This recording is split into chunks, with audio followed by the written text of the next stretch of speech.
Ludo Servigne, bonsoir. Bonsoir. Nous vous recevons pour une chaîne internet qui s'appelle Thinkerview. On vous reçoit pour parler d'effondrement, tout un tas de choses connectées avec ce sujet.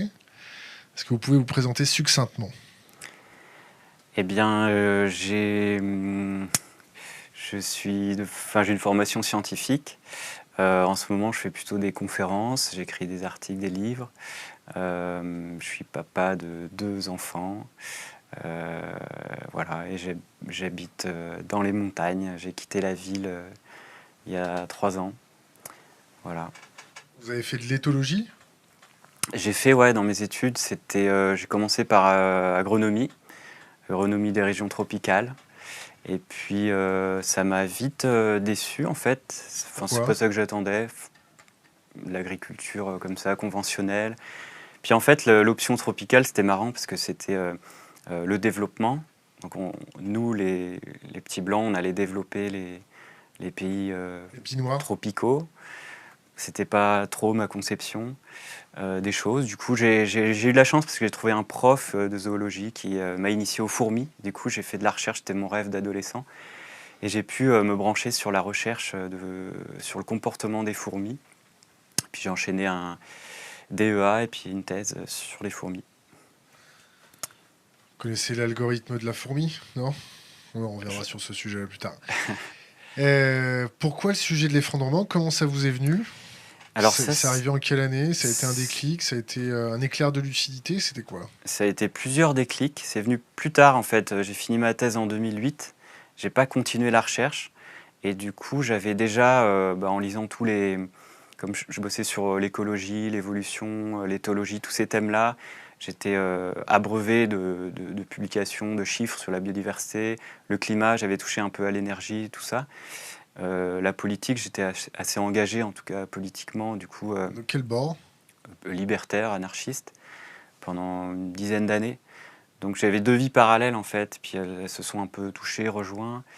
Et puis voilà, la conscience du monde, quand j'ai eu 20 ans, je me suis conscientisé, j'ai commencé à je sais pas, me positionner par rapport au monde, etc. Et puis, et en fait, en quittant en 2008 la recherche, j'ai trouvé, une des raisons pour lesquelles j'ai arrêté la recherche fondamentale, c'était que c'était pas assez engagé dans le monde. Enfin, c'était super comme métier, j'ai étudié les fourmis, et c'est magnifique, sauf que, so what, quoi, qu'est-ce qu'on fait avec ça? Et du coup, en sortant, j'ai fait de l'éducation populaire, c'est-à-dire que ce que je savais faire, c'était écrire des articles et parler aux gens, faire des PowerPoint, et voilà, analyser, synthétiser et rendre Des choses plus intelligibles? ouais, voilà. Et puis les déclics, c'était j'avais cette mauvaise, pas pressentiment, mais mauvaise sensation que les choses vont pas bien. Et puis le grand déclic, c'était le livre de Rob Hopkins, Manuel de transition, parce que là, c'était le premier qui faisait la connexion entre le climat et le pic pétrolier, 2 sujets que je connaissais comme ça un peu séparément, mais le déclic, ça a été de les rassembler. Et là, tout s'est interconnecté, et je me suis dit, attends, il y a un truc trop énorme. Donc il y a eu l'avant et l'après en quelque sorte, un grand choc, et puis j'ai dit à mes collègues d'éducation populaire, c'est une association à Liège qui s'appelle Barricade, il faut qu'on se mette là-dessus. On a fait participer à l'émergence du mouvement de la transition en Belgique. Le livre, du coup, a été traduit en français. C'était 2008 en anglais, je crois, et 2010 en français. Et on est tout de suite parti là-dessus, ça m'a passionné. Et le thème de l'effondrement, alors c'était pas encore là à l'époque, mais je crois que c'est 1 ou 2 ans après, j'ai fait une étude sur l'agriculture sans pétrole. Donc ma formation en agronomie, et collé au pic pétrolier, ça donne quoi? Et du coup, les agronomes, en fait, ils parlaient souvent de peut-être la fin des énergies fossiles, mais sans plus. C'était un tiret, tu sais, dans les PowerPoint, voilà, peut-être, c'est un risque. Et puis les spécialistes du pic pétrolier, parce que du coup, j'allais à des colloques, j'ai participé à l'ASPO, l'association pour l'étude du pic pétrolier et de gaz en Belgique. Et puis eux... Vous connaissez Daniele Ganzer, non? Non. Je Il crois est en qu'il fait Belgique? partie de ce truc-là, non, il est en Suisse. Non, j'ai pas connu en Suisse. Mais du coup, eux, c'était pareil. Ils faisaient des PowerPoint en disant, bon voilà, il y aura des problèmes dans l'économie. Puis un tiret, c'était l'agriculture. Mais il n'y avait pas de connexion. Du coup, j'ai fait une étude pour Barricade sur l'agriculture, disons, sans pétrole. Pour moi, c'était un déclic parce que j'amorçais déjà une réflexion qui était nouvelle en Europe. Parce que j'ai vu aux États-Unis, il y avait déjà deux, trois penseurs, des centres, je pense au Land Institute avec Wes Jackson qui travaillait là-dessus. Ils développaient des nouvelles techniques de traction animale. Enfin, c'était fou pour un agronome. Et même des céréales pérennes, des céréales qui ne doivent pas se ressemer. Enfin, c'était génial. Et en Europe, rien. J'ai même demandé, je me souviens, à une conférence à Michel Griffon, des grands penseurs de l'agriculture, de l'agronomie en France, qui était, je crois, directeur adjoint de la recherche, de l'Agence nationale pour la recherche, un truc comme ça. Et puis je lui pose une question après sa conférence, je lui dis l'agriculture sans pétrole, post-pétrole? Il me regarde et fait ah, ouais, c'est intéressant. J'avais jamais vu ça sous cet angle. Et je lui demande est-ce qu'il y a des labos de recherche en Europe qui travaillent là-dessus? Non. Et du coup, ça m'a remotivé à me mettre là-dessus. Et alors, j'ai eu la chance de rencontrer après l'Institut Momentum. Il y avait Yves Cochet, Agnès Sinaï, etc. Et ils m'ont invité à faire ces recherches.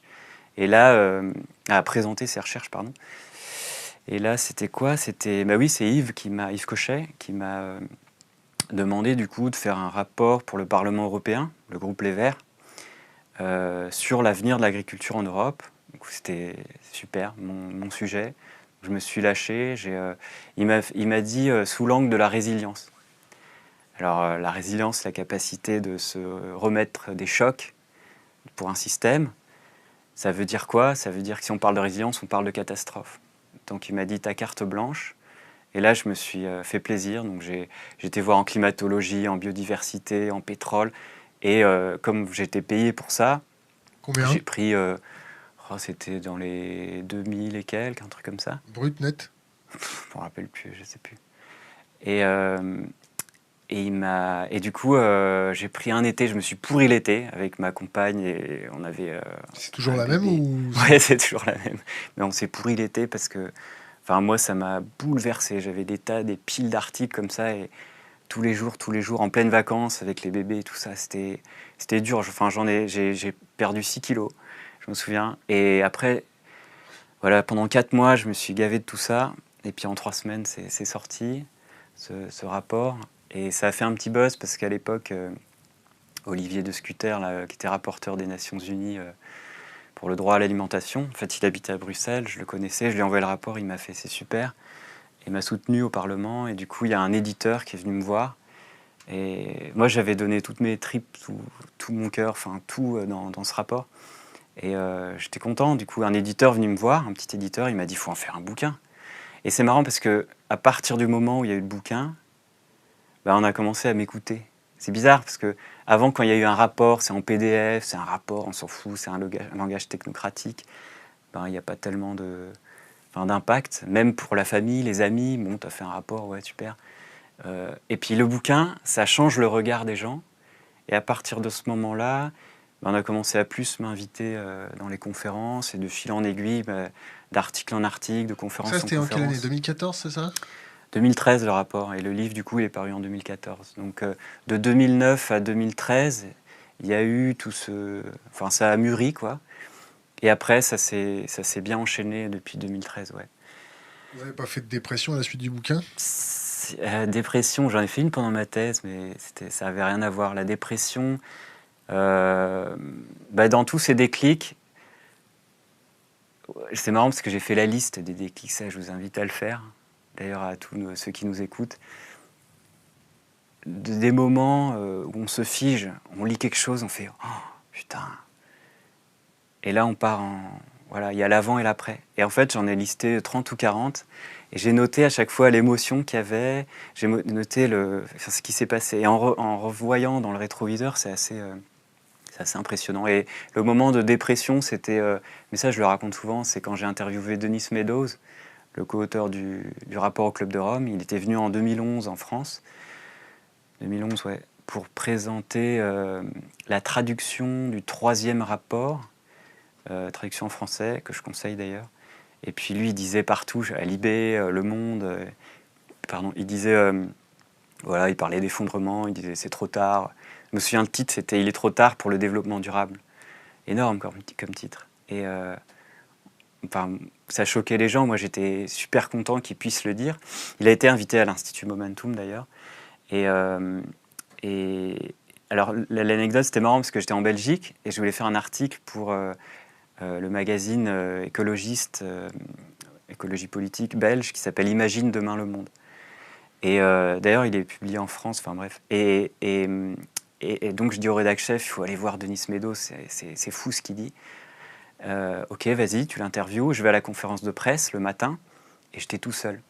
Et en fait, ce jour-là, ce matin-là, le roi avait convoqué tous les journalistes parce qu'il nommait un nouveau gouvernement. La Belgique venait de passer 2 ans sans gouvernement. Et du coup, tous les journalistes sont partis. Je me suis retrouvé 2 heures ou 3 heures avec Denis Meadows. Après, j'ai dû l'emmener quelque part. Et il se trouvait que j'ai passé la journée avec lui. Et je venais de lire tous les rapports. Ça m'avait... Et voilà, pendant peut-être 2-3 mois après, j'étais vraiment mal. On a bien discuté, on est allé au fond des choses. Lui, il nous a dit des choses... il m'a dit des choses Comme bien profondes. Sur le fait que ça fait 40 ans qu'il dit ça.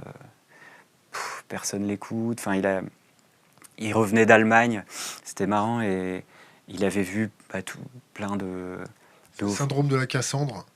Ouais, c'est ça, ouais. Mais il avait vu des hauts fonctionnaires, il avait vu des gens importants, voilà, un peu qui politiquement, scientifiquement, enfin dans les milieux scientifiques politiques.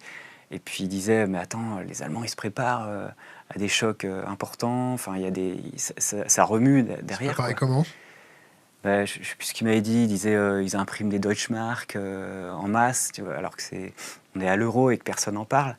Voilà. Et puis en Allemagne, je ne sais plus, c'était il y a 1 an ou 1 an et demi. Il y a l'info qui était sortie que le gouvernement demandait à la population de faire des vivres pour au moins 2 semaines, d'avoir 2 semaines d'autonomie chez soi. C'est une info énorme. Enfin, il y a d'ailleurs un pays, il faut fact-checker ça d'ailleurs, mais il y a un pays nordique récemment, il y a genre 4 ou 5 mois, qui a fait la même déclaration, mais pour plus que 2 semaines. Enfin, Ça, c'est la Suède qui se prépare à la guerre avec la Russie, ça. Ah, ok. Et voilà, donc c'est des infos qui sortent, c'est des signaux faibles. J'ouvre une parenthèse pour nos auditeurs et nos spectateurs. On part pour une longue interview, donc asseyez-vous bien profondément dans votre siège.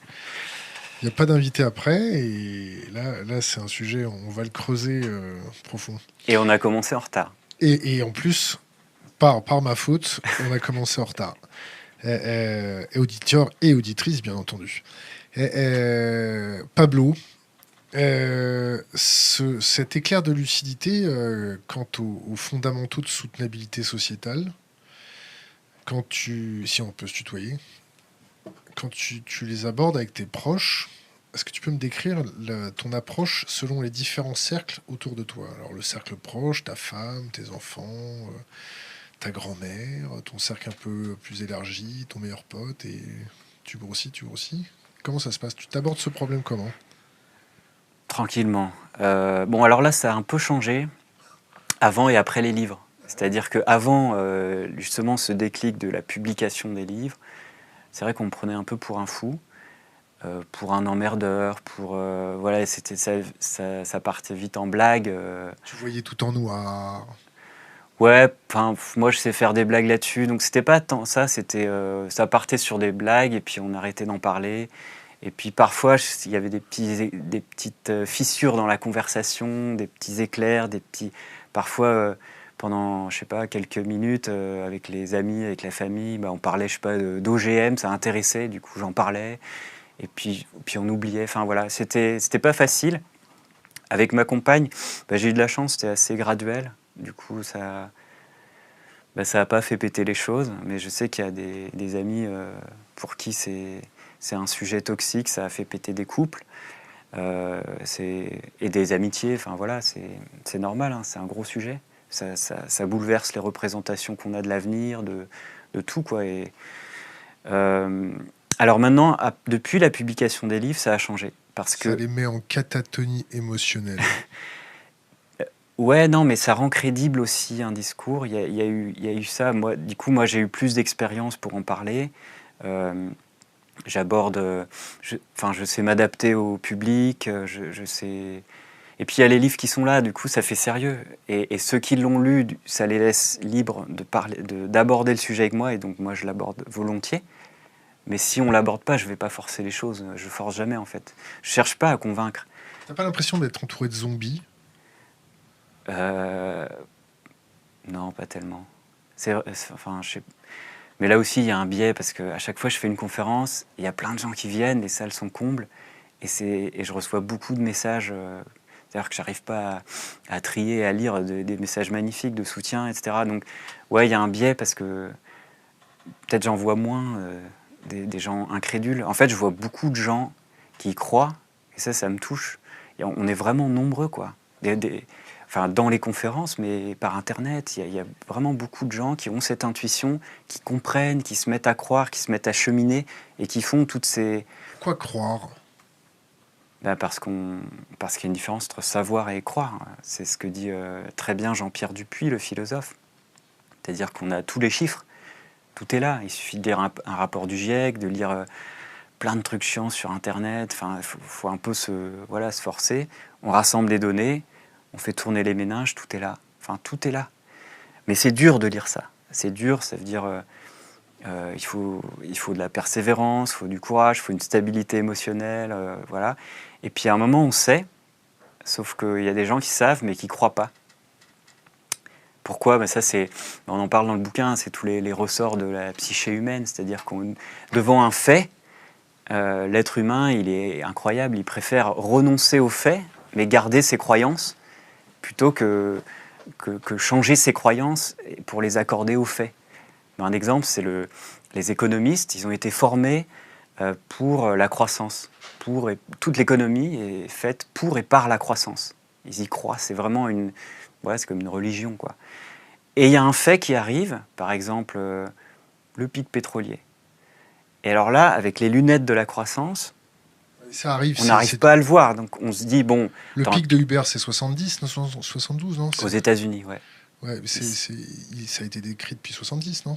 Oui. Aux alentours. Mais c'est vieux ce truc. Mais ouais, mais on continue à former des économistes. Ils sont pas au courant de ça. Ils regardent pas là. alors, soit ils sont pas au courant, soit s'ils sont au courant, justement, ils disent c'est pas important, puisque avec les lunettes de la croissance, c'est un fait qui rentre pas. Ça rentre pas dans les équations, ça rentre pas dans le schéma mental, ça rentre pas dans. Et puis ça annonce peut-être la fin définitive de la croissance mondiale. Ça marche pas, ça colle pas. Donc il faut renoncer à ces croyances, à ces histoires, à tout ce qui a fait notre carrière. Si c'est un scientifique qui a déjà, un poste, qui a déjà des publications, renoncer à tout ça, c'est difficile. Donc on est pris dans des schémas.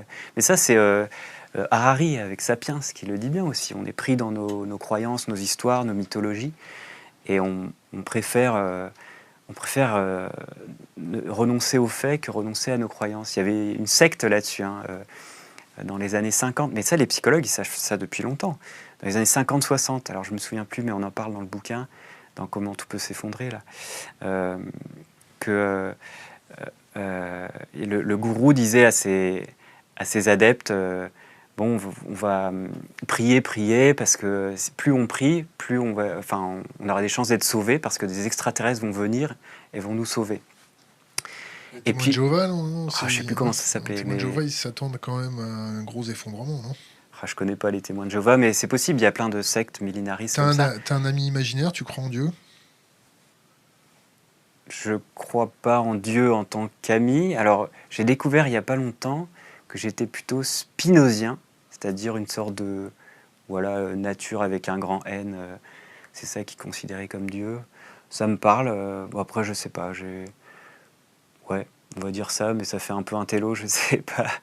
Tu vas pas à l'église, tu vas pas à la mosquée, Non. tu vas pas à la synagogue? Non, je pratique pas. Tu pratiques pas? Alors, je pratiquais l'athéisme plutôt pendant des années. Là, je pratique plus. Je suis plutôt assez intéressé plutôt maintenant par l'histoire des religions, par tout ça. Ça me touche. C'est plus Pachamama, quoi. Ouais, il y a des trucs vachement intéressants là-dedans. Mais un peu dans tout, en fait. Comme j'ai une éducation catholique, en fait, j'ai fait mes communions, tout ça. J'allais au catéchisme, mais ça ne m'intéressait pas. Donc, j'ai pas absorbé beaucoup. Je trouve que... Et puis, je m'intéressais pas à ça quand j'étais petit. J'étais plutôt braqué sur les animaux, les fourmis, la science, tout ça. Bon, on commence à leur faire saigner les oreilles ou pas? Quand tu veux. Hein? Alors, un petit effondrement, comment ça se modélise? Comment ça se modélise? Eh ben... Comment ça se modélise? Grosse question. Le modèle qui est intéressant pour commencer, c'est le modèle au Club de Rome, on en a parlé. Le rapport au Club de Rome, pardon. Le modèle World 3. Ça, c'était dans les années 70, au MIT, naissance des premiers ordinateurs. Et puis, tu as un prof qui s'appelle Jay Forrester.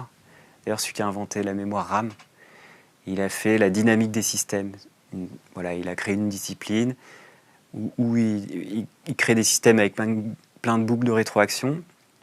Et puis là, il met ses étudiants, donc Denis Meadows, etc., toute une équipe, sur le modèle World 3. Donc ils ont modélisé le monde avec croissance économique, industrie, population, taux de natalité, taux de mortalité, tout ça, c'est assez complexe. Pourtant, c'est un modèle simplifié du monde. Et, parce qu'il n'y a pas le climat. Enfin, il manque plein de choses, en fait. Voilà. Et puis, ils ont mis les chiffres réels. Ils ont appuyé sur Enter. Et ils ont vu comment le modèle a évolué pendant 100-150 ans.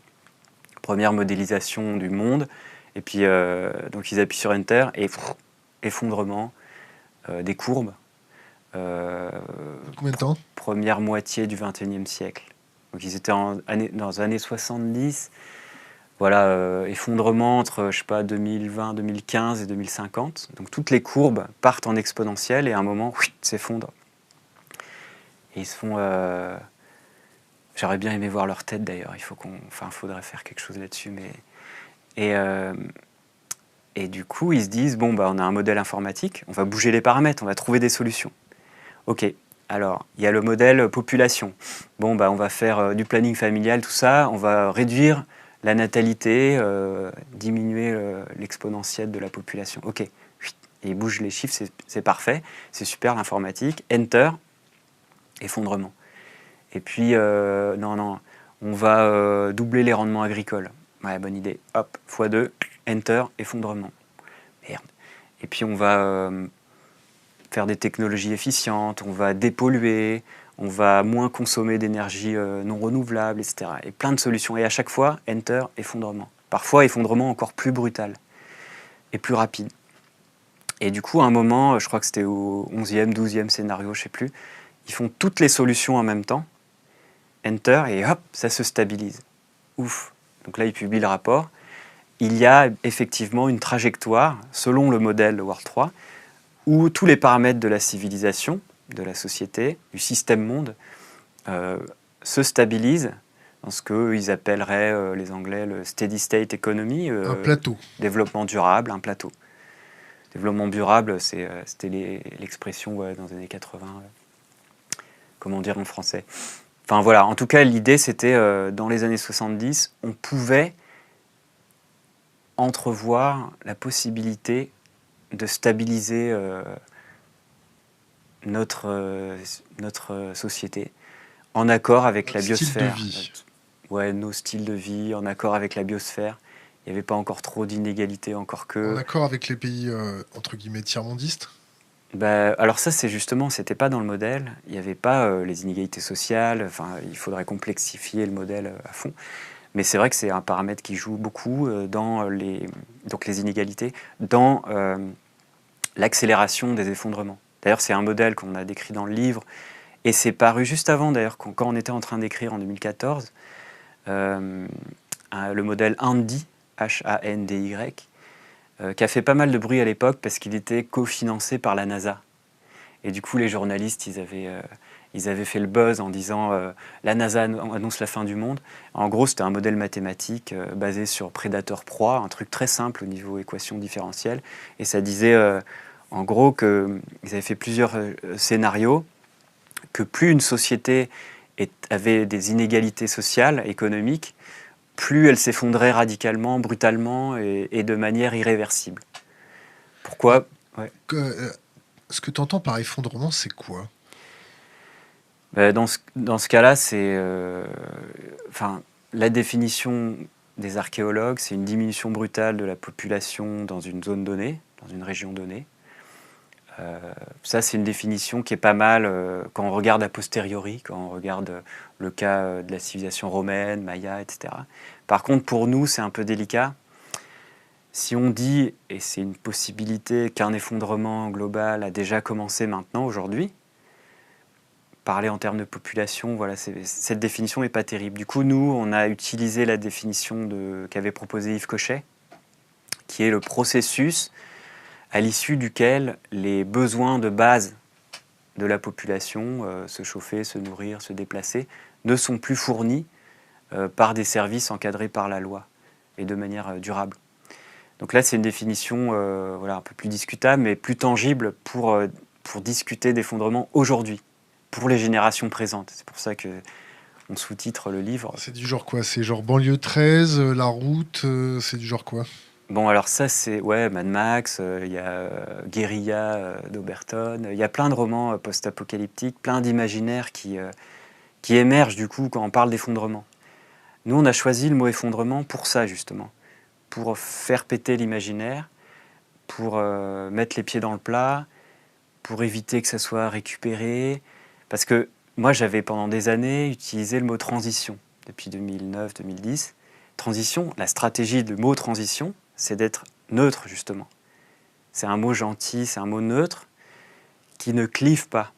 Et du coup, qui est inclusif, c'est-à-dire qui prend tous les courants, toutes les étiquettes, et on est tous dans le même bateau.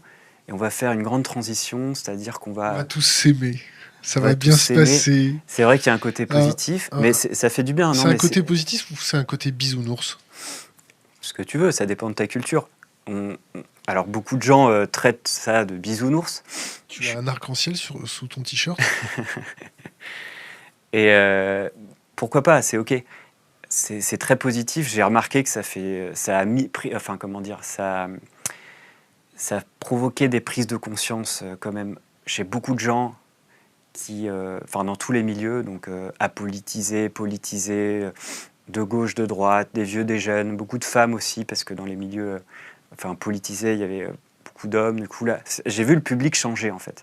C'était à Liège, et c'est un terreau associatif très militant, très de gauche, très ouvrier à Liège. Et du coup, on s'est mis sur la transition, et le public a changé. C'est vrai que ça a fait quelque chose. Et puis, il y a des écueils, on peut en parler si tu veux, mais stratégiquement, ça a une image apolitique, et c'est voulu. Par contre, ils ont un discours clair sur le pic pétrolier, sur les catastrophes, c'est lucide, mais c'est apolitique. Mais c'est une stratégie, parce qu'en fait, c'est très politique, le mouvement des villes en transition. C'est se réapproprier la politique municipale, faire les choses concrètement, avancer.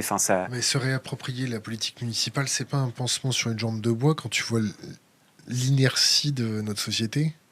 Parce qu'on les voit bien, les gars qui font des petits potagers dans Paris, là où les chiens font pipi par terre, où ils mettent des petits choux, ils font des petits bacs à fleurs, ils se font des bisous le dimanche, ils plantent leurs graines. Là, tu caricatures, mais non, je me fais l'avocat du diable. Combien il faut de mètres carrés de potager en superculture améliorée façon Inca pour soutenir une famille de 6 personnes?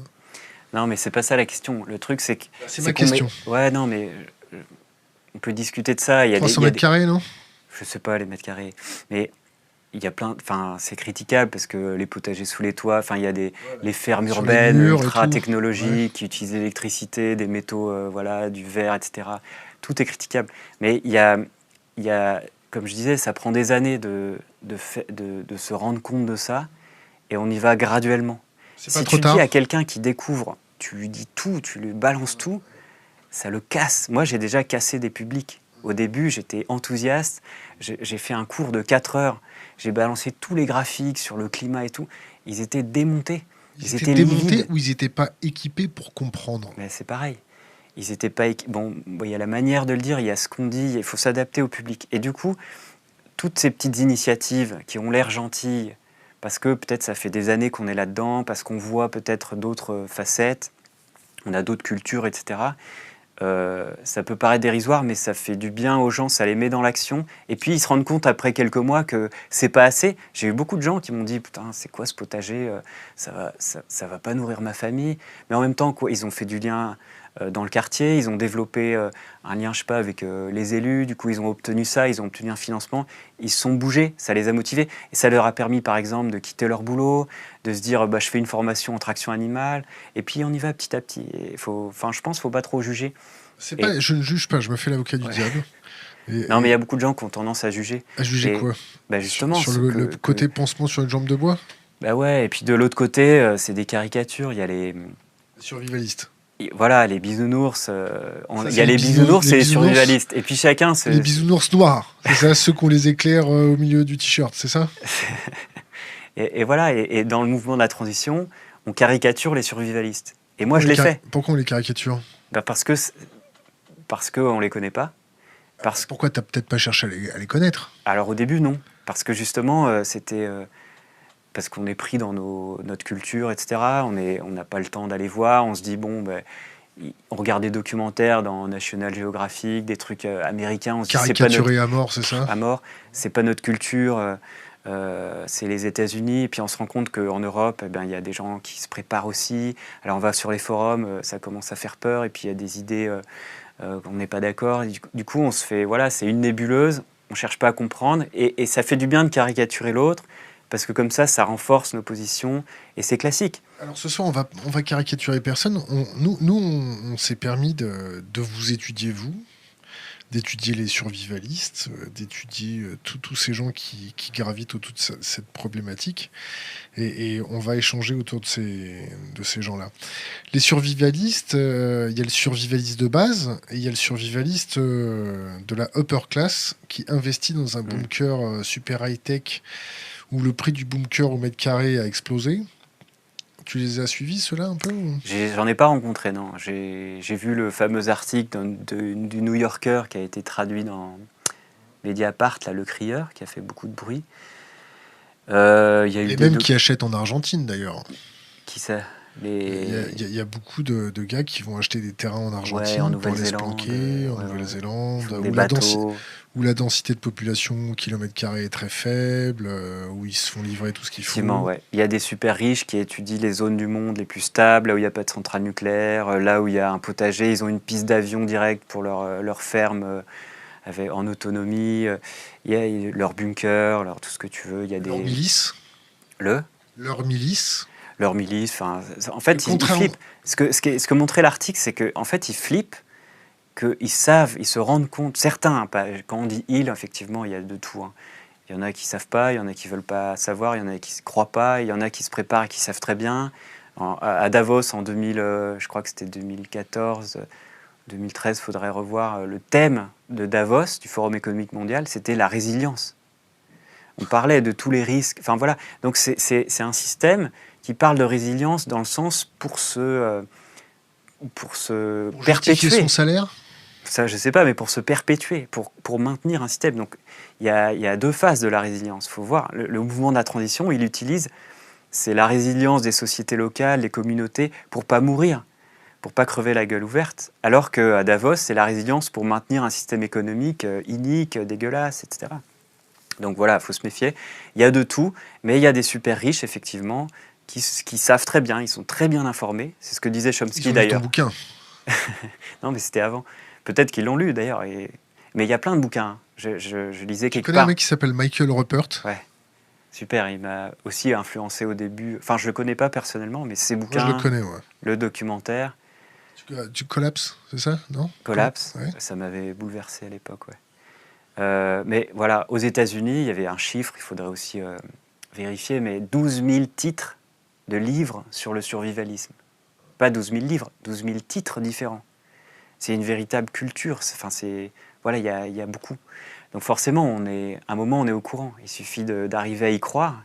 Toute l'info est là. Et quand on a ce déclic, imagine, tu as des millions sur ton compte en banque, tu as une famille, tu commences à te renseigner, tu as des potes un peu scientifiques, chercheurs. Dans le renseignement. Dans l'enseignement, si tu veux, tu as des moyens. Premier réflexe, tu te dis, bon, je vais m'acheter une cabane dans le Montana, petit truc à la Walden, Là, il y a voilà. ta nana qui te dit, écoute, ça te casse les couilles parce qu'il y aura culturellement rien pour survivre, donc laisse tomber ta cabane.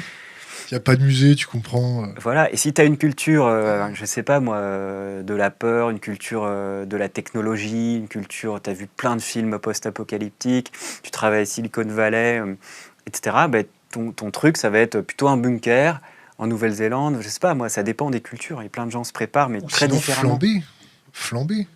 Faire 4 fois le tour du monde. Je suis sûr qu'il y en a qui font ça. En fait, ce que j'ai découvert, c'est que quand on dit les survivalistes, c'est vraiment tout un éventail. Pareil, la transition, c'est tout un éventail. Et en creusant, parce que du coup, nous, notre cheval de bataille, je dirais, c'est d'aller complexifier les choses. On pose le mot effondrement, on va voir ce qu'il y a derrière. Survivaliste, c'est quoi?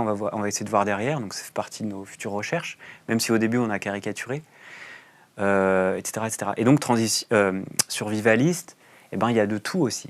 Il y a euh, des gens, d'ailleurs, qui veulent plus s'appeler survivaliste parce que ça a été connoté ici un peu extrême droite. Euh, et du coup, Un peu forcément en beaucoup France, quand même. bah ouais, certains, C'est beaucoup. dommage. Du coup, ouais, en France, on a tendance, dès qu'il y a étiquette extrême droite, chuit, on balaye, on bloque l'accès à certains médias, Ce qui est etc. profondément stupide d'ailleurs.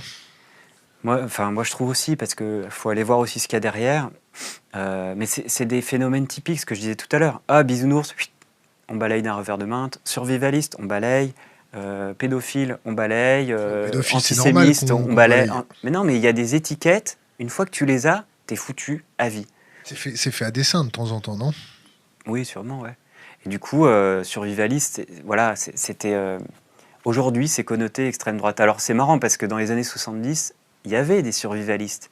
Il y avait tout ce mouvement des revues La Gueule ouverte, Survivre et vivre, le mouvement écologiste naissait, radical. Alors, il y a le parti qui est né, puis il y a les radicaux, enfin, les écolos durs, quoi, qui se préparaient à l'apocalypse nucléaire, etc. C'était des survivalistes, mais plutôt gauche, extrême gauche. Ils étaient dans l'autonomie, le partage, voilà, le Larza, etc. Enfin, le retour à la terre. Et aujourd'hui, c'est paradoxal, c'est plutôt l'extrême droite.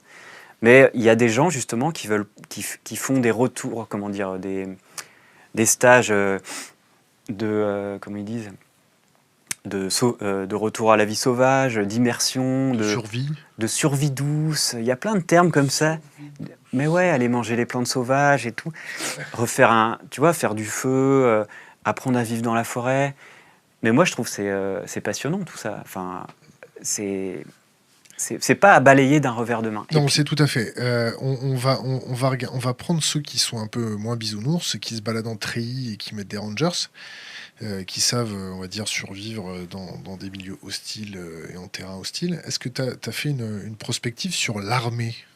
Est-ce que tu t'es un peu intéressé? On va prendre notre armée française, ensuite peut-être l'armée européenne, et puis ensuite différentes armées comme États-Unis, Russie. Est-ce que tu surveilles, est-ce que tu veilles sur leur méthode d'organisation?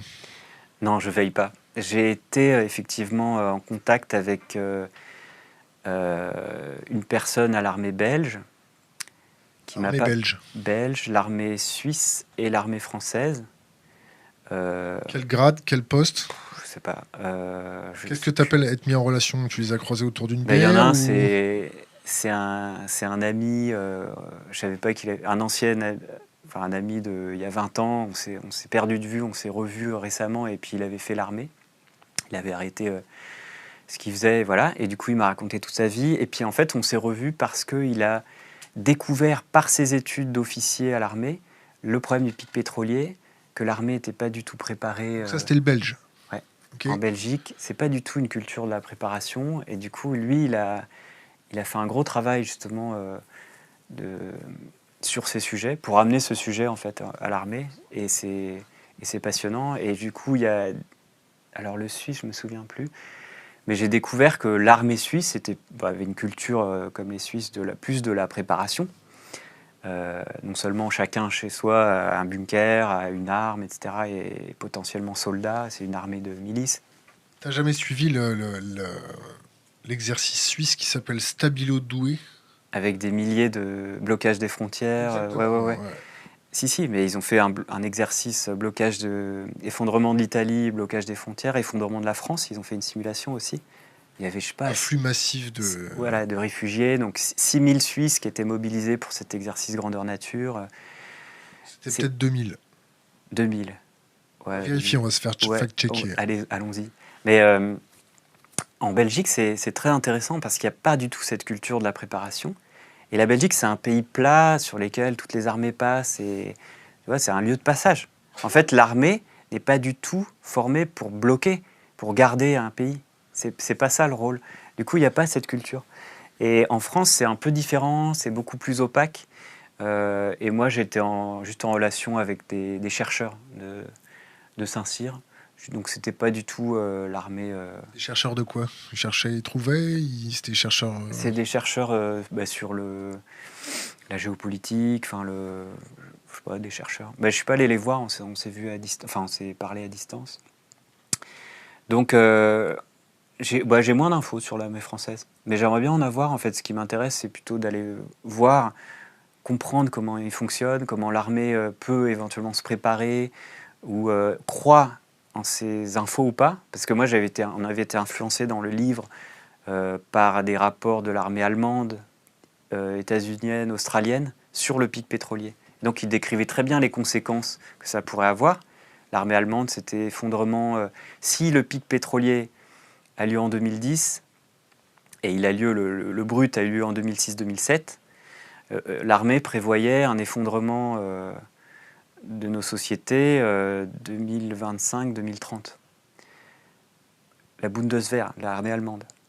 Voilà, bon, c'est des possibilités, mais ça fait quand même réfléchir. Et l'armée états-unienne, il y avait eu, sur le pic pétrolier, il y a eu plusieurs rapports. L'administration fait le rapport Hirsch, qui est passionnant, en 2005, sur le pétrole. Ça, il faut aller lire, c'est fou. 2005, on savait déjà tout. Puis après, on se tape 8 ans de Bush. Enfin, c'est terrible.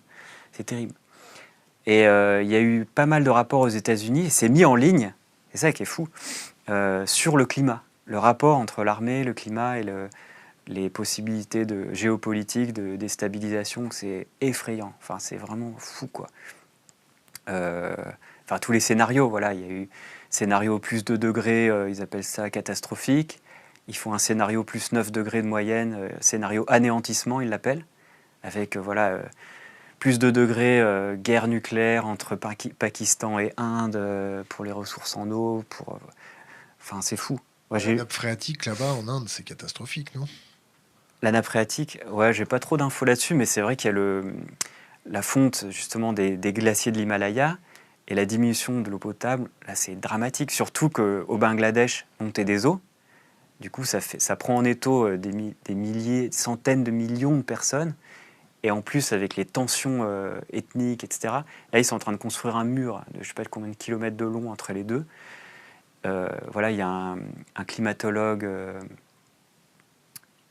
du Bangladesh, j'ai oublié son nom, ça ne me revient pas, mais c'est dans le bouquin, qui parle de génocide climatique, de l'expression. Voilà, et l'armée, le boulot de l'armée, c'est quoi? C'est de prévoir les mauvaises nouvelles. Forcément, ils sont lucides là-dessus. On peut ne pas les croire. Le gouvernement peut ne pas croire les corps de l'armée qui font de la recherche là-dessus. Mais je pense que c'est le boulot de l'armée de prévoir ça. Et c'est pour ça que c'est intéressant d'aller voir ce que fait l'armée. Après, dans la recherche, j'ai pas accès du tout au commandement, ou je sais pas comment on dit, à ceux qui prennent les décisions, ouais, tout ça, je sais pas. T'inquiète pas, après ils vont t'appeler cette émission. Je suis en train de jeter un coup d'œil aux questions. Ok. Toi, personnellement, tu t'es entre les deux, entre survivaliste ou bisounours, t'as des boîtes de conserve sous ton lit, t'as une calache qui est bien planquée, t'as un plan B pour pas te faire serrer sur l'autoroute si par exemple les banques tombent du jour au lendemain et que Rungis n'est pas approvisionné, t'as prévu d'utiliser les routes secondaires, t'as un réseau local d'amis qui te permettrait... non? Ouais, j'avoue que je suis entre les deux. C'est-à-dire, t'es armé? Non. Enfin, j'ai des couteaux, une rien, carabine à plomb. En fait, ouais. Mais peut-être un jour, ouais. Enfin, là, je suis parti à la campagne, et il y a beaucoup de chasseurs. Donc, enfin, ça fait partie de la culture locale. Donc c'est vrai que ça m'attire bien d'aller connaître justement les gens du village, tout le monde, la culture locale. Donc à la base, ça m'attirait pas trop la chasse, mais c'est vrai que enfin, je m'empêche pas d'aller voir et d'aller participer parce que je pense il faut vivre avec ses voisins, il faut être bien implanté dans la culture locale. Ça n'arrivait pas quand j'étais en ville. On a vécu longtemps à Bruxelles, j'aurais pas eu l'idée d'aller chasser.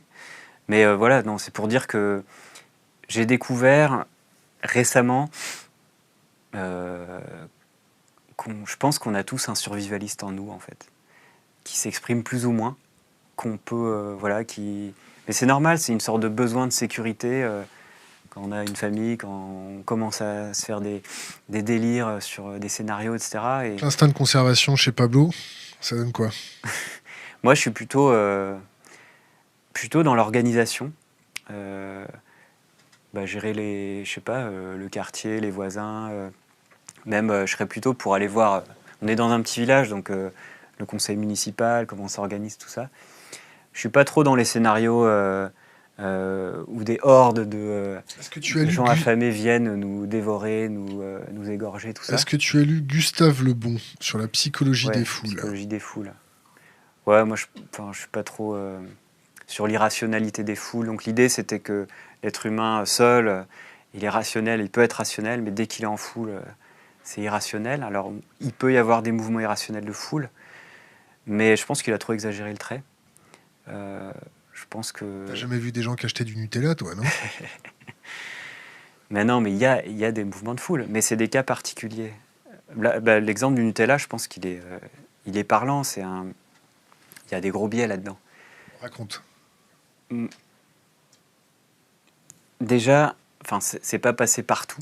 C'est des points chauds. Tous les caméras qui arrivent, tel magasin, il y a eu une image. C'était pas des caméras, là, c'était des téléphones portables. Et du coup, on a quelques images, et puis ça fait le tour du monde, et on généralise quelque chose qui est arrivé... T'as vu le Black Friday? C'est pareil. On a peu d'endroits, et puis peu d'images qui tournent en boucle. Donc il y a un biais déjà. T'as vu Katrina? On n'a pas montré... Ouais. Non, justement, Katrina, il y a plein de choses à dire. On n'a pas montré tous les gens qui ne sont pas allés au Black Friday. Voilà. En fait, c'est une mise en scène, Nutella ou Black Friday, de tous nos penchants. C'est un exutoire de tous nos penchants de consommation. C'est un peu comme un carnaval. Le carnaval, un jour de l'année, on se lâche complètement. On se travestit, on se déguise en ceux qu'on n'aime pas. Enfin voilà, c'est un exutoire social. Et ça, je pense que ça canalise un exutoire de cette société de consommation. Mais c'est pas du tout représentatif de l'être humain, pas du tout. Et par contre, c'est représentatif d'une culture de l'égoïsme qu'on a développée, qui s'est installée depuis quelques décennies et qui est très implantée. Mais une culture de l'égoïsme, ça veut dire que... Enfin, ça veut pas dire la nature humaine est mauvaise. Et en fait, nous, l'être humain moderne, libéral, depuis 400 ans, depuis Descartes, qui s'est détaché de la nature, voilà, qui se pense en dehors de la nature, cette scission, cette coupure métaphysique, elle est super violente.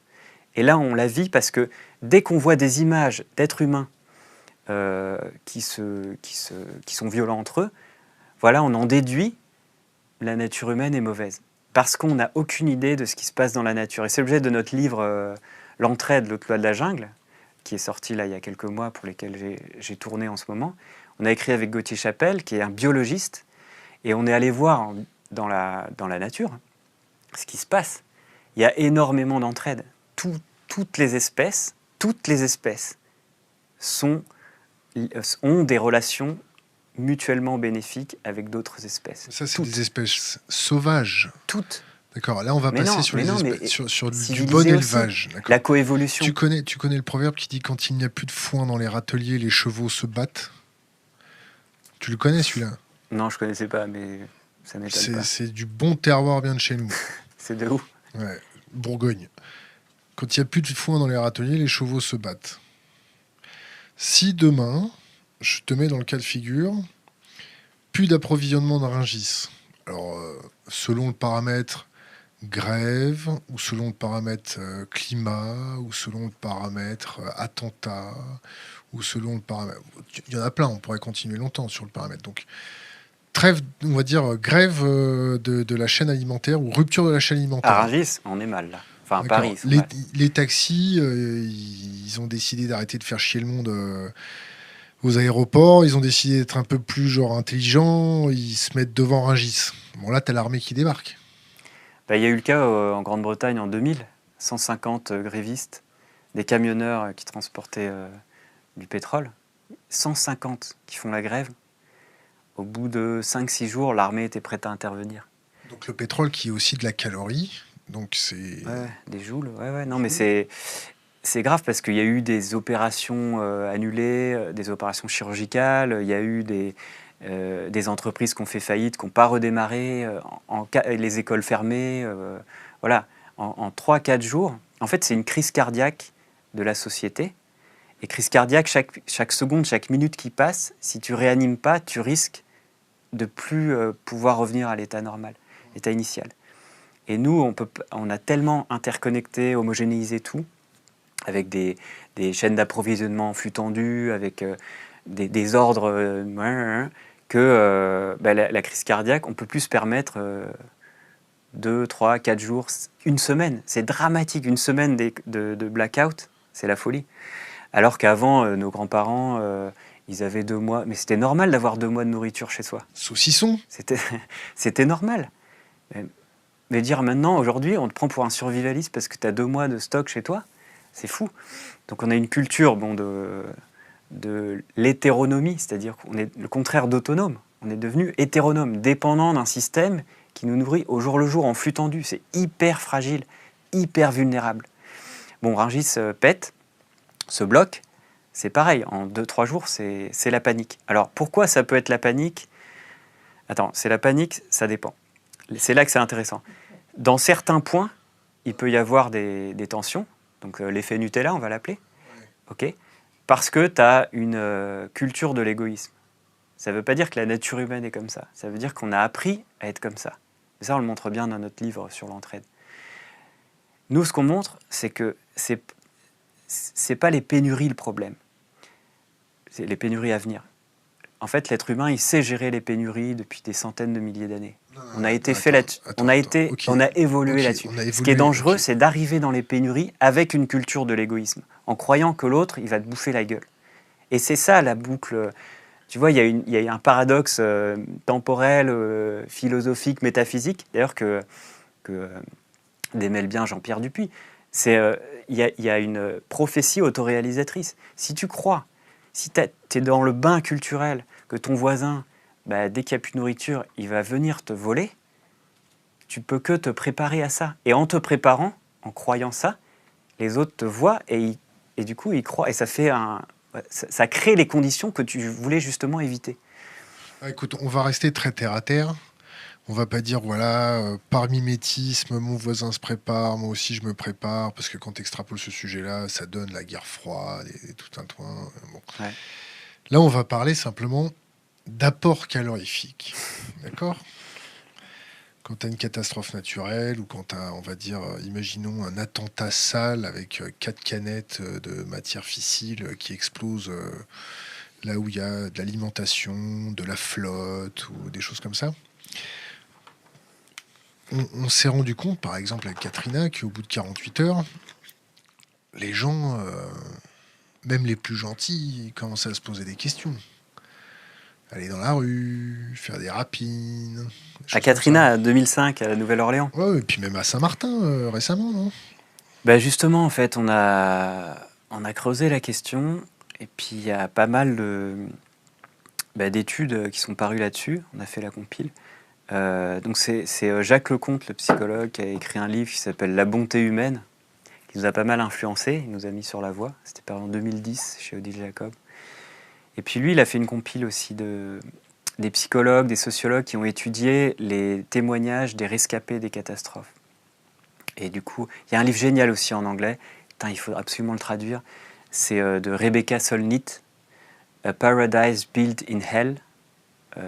Un paradis comment, construit en enfer. comment les communautés font face aux désastres. Et il y a un chapitre sur la Nouvelle-Orléans, Katrina.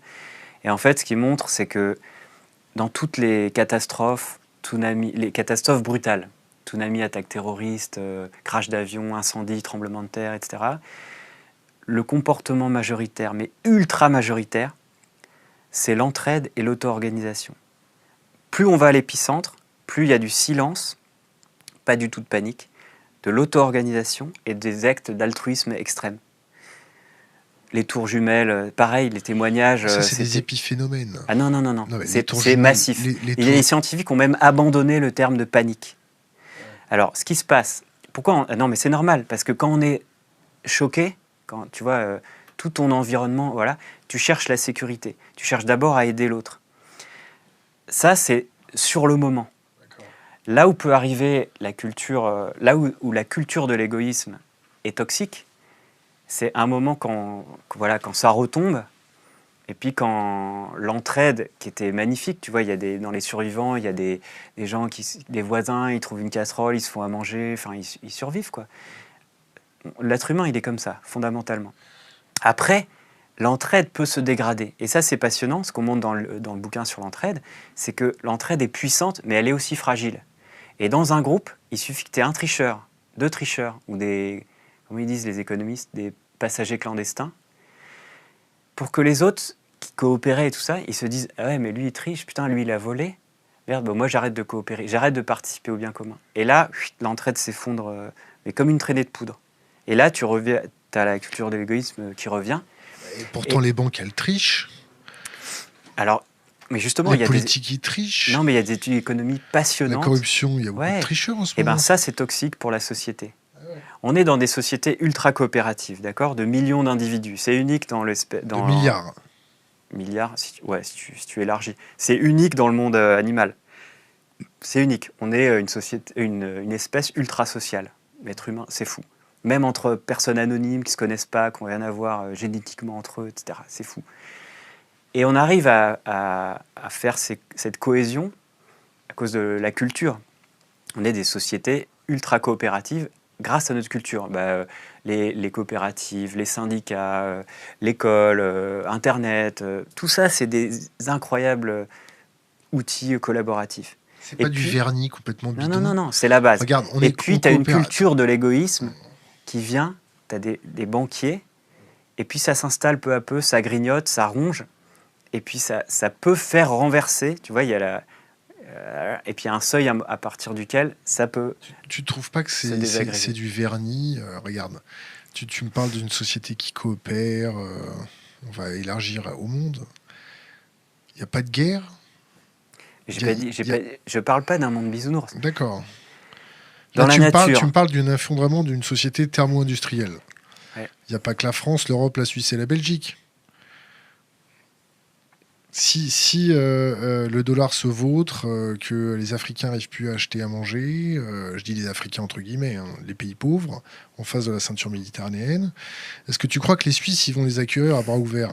Quand on voit le Danemark, j'ai été récemment au Danemark, ils ne veulent pas de migrants au Danemark. Hein. Ils ne veulent pas. Hein. Est-ce que tu trouves qu'on coopère beaucoup ou c'est simplement du bullshit qu'on nous raconte à longueur de journée, que les sociétés coopèrent, que les gens coopèrent, et que ce vernis n'est que maintenu par de la dette et par on est tous gentils, ça va bien se passer, tout se passe bien. Si tu fermes un petit robinet, tu crois que ça va rester aussi gentil que ça? Non, mais dans ce cas-là, oui, il y a du vernis, entre les pays, c'est plus compliqué que ça. Nous, ce qu'on montre, dans la nature, il y a aussi des actes d'agression, de compétition. Enfin, il ne s'agit pas de le nier, tu vois. Le lion, il mange la gazelle. Les chimpanzés ne se tabassent pas entre clans pour avoir accès à des femelles, se tabassent, à de la bouffe. Mais l'être humain, il tue son prochain tranquillement, depuis la nuit des temps. Les orques, enfin, voilà. Mais on ne peut pas nier tout le reste. L'autre côté du tableau. Les lionnes, elles coopèrent pour chasser. Tout vit en symbiose. Enfin, toi, tu as des micro-organismes en symbiose dans toi. Ils ne pourraient pas vivre sans toi. D'ailleurs, c'est toi. Tu es eux. Enfin, je veux dire, ça fait partie de ton individu. La pollinisation, les insectes, les plants, des milliers. Enfin, tout. Il y a les manchots qui se tiennent, qui survivent parce que parce qu'ils se regroupent. En fait, c'est même un principe de l'évolution biologique, c'est-à-dire ceux qui survivent Sont ceux qui sont coopèrent. ceux qui coopèrent le plus. Voilà, c'est un principe de l'évolution, un des principes. Voilà, mais on n'a pas mis les projecteurs là-dessus, et pendant 200 ans, 150 ans, on n'a vu qu'une partie du tableau.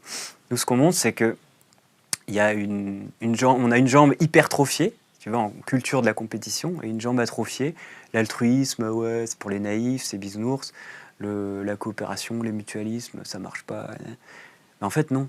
Non seulement ça marche, c'est plus puissant, ça vient spontanément. Enfin, des expériences incroyables, si tu veux, on en parle après. Donc nous, ce qu'on voulait faire, c'est décomplexer les gens qui pensent ça. Et notre livre sur l'effondrement, il a permis de décomplexer un peu, dans certaines sphères, cette question de l'effondrement. On peut en parler maintenant un peu plus librement, on peut avancer des chiffres sans qu'on se prenne des remarques désagréables dans la figure, etc. Notre livre sur l'entraide, ça décomplexe ceux qui ont cette intuition. Mais c'est vital d'arriver à fissurer les imaginaires, de casser cette culture de l'égoïsme, qui croit que l'être humain, il est spontanément égoïste. Et là, les expériences sont géniales.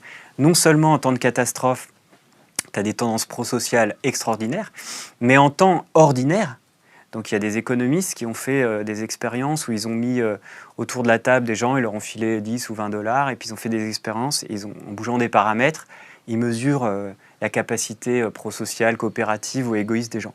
C'est génial, ces expériences. L'expérience de 1000 grammes. Ouais, attends. Et du coup, sur le jeu du bien public, justement, où les joueurs participent au bien commun, ils ont remarqué que ceux qui participaient, qui misaient sur le bien commun, il y avait ceux qui misaient et ceux qui misaient pas, qui étaient égoïstes, et bien ceux qui misaient, c'est ceux qui répondaient le plus rapidement. Alors ils se sont dit, ah, c'est intéressant. Ils ont demandé aux gens de répondre plus rapidement, ils les ont stressés. Et les gens ont été globalement plus coopératifs. Puis après, ils ont demandé aux gens de réfléchir, de prendre leur temps, etc. Et les gens étaient globalement plus égoïstes. Pareil, une autre expérience où ils ont stressé les joueurs en disant après vous devez faire un exposé devant plusieurs centaines de personnes. Les gars ils étaient comme ça, et ben au jeu économique ils ont été plus coopératifs.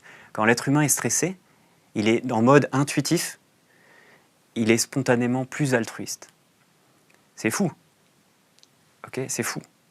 Ça fissure notre imaginaire.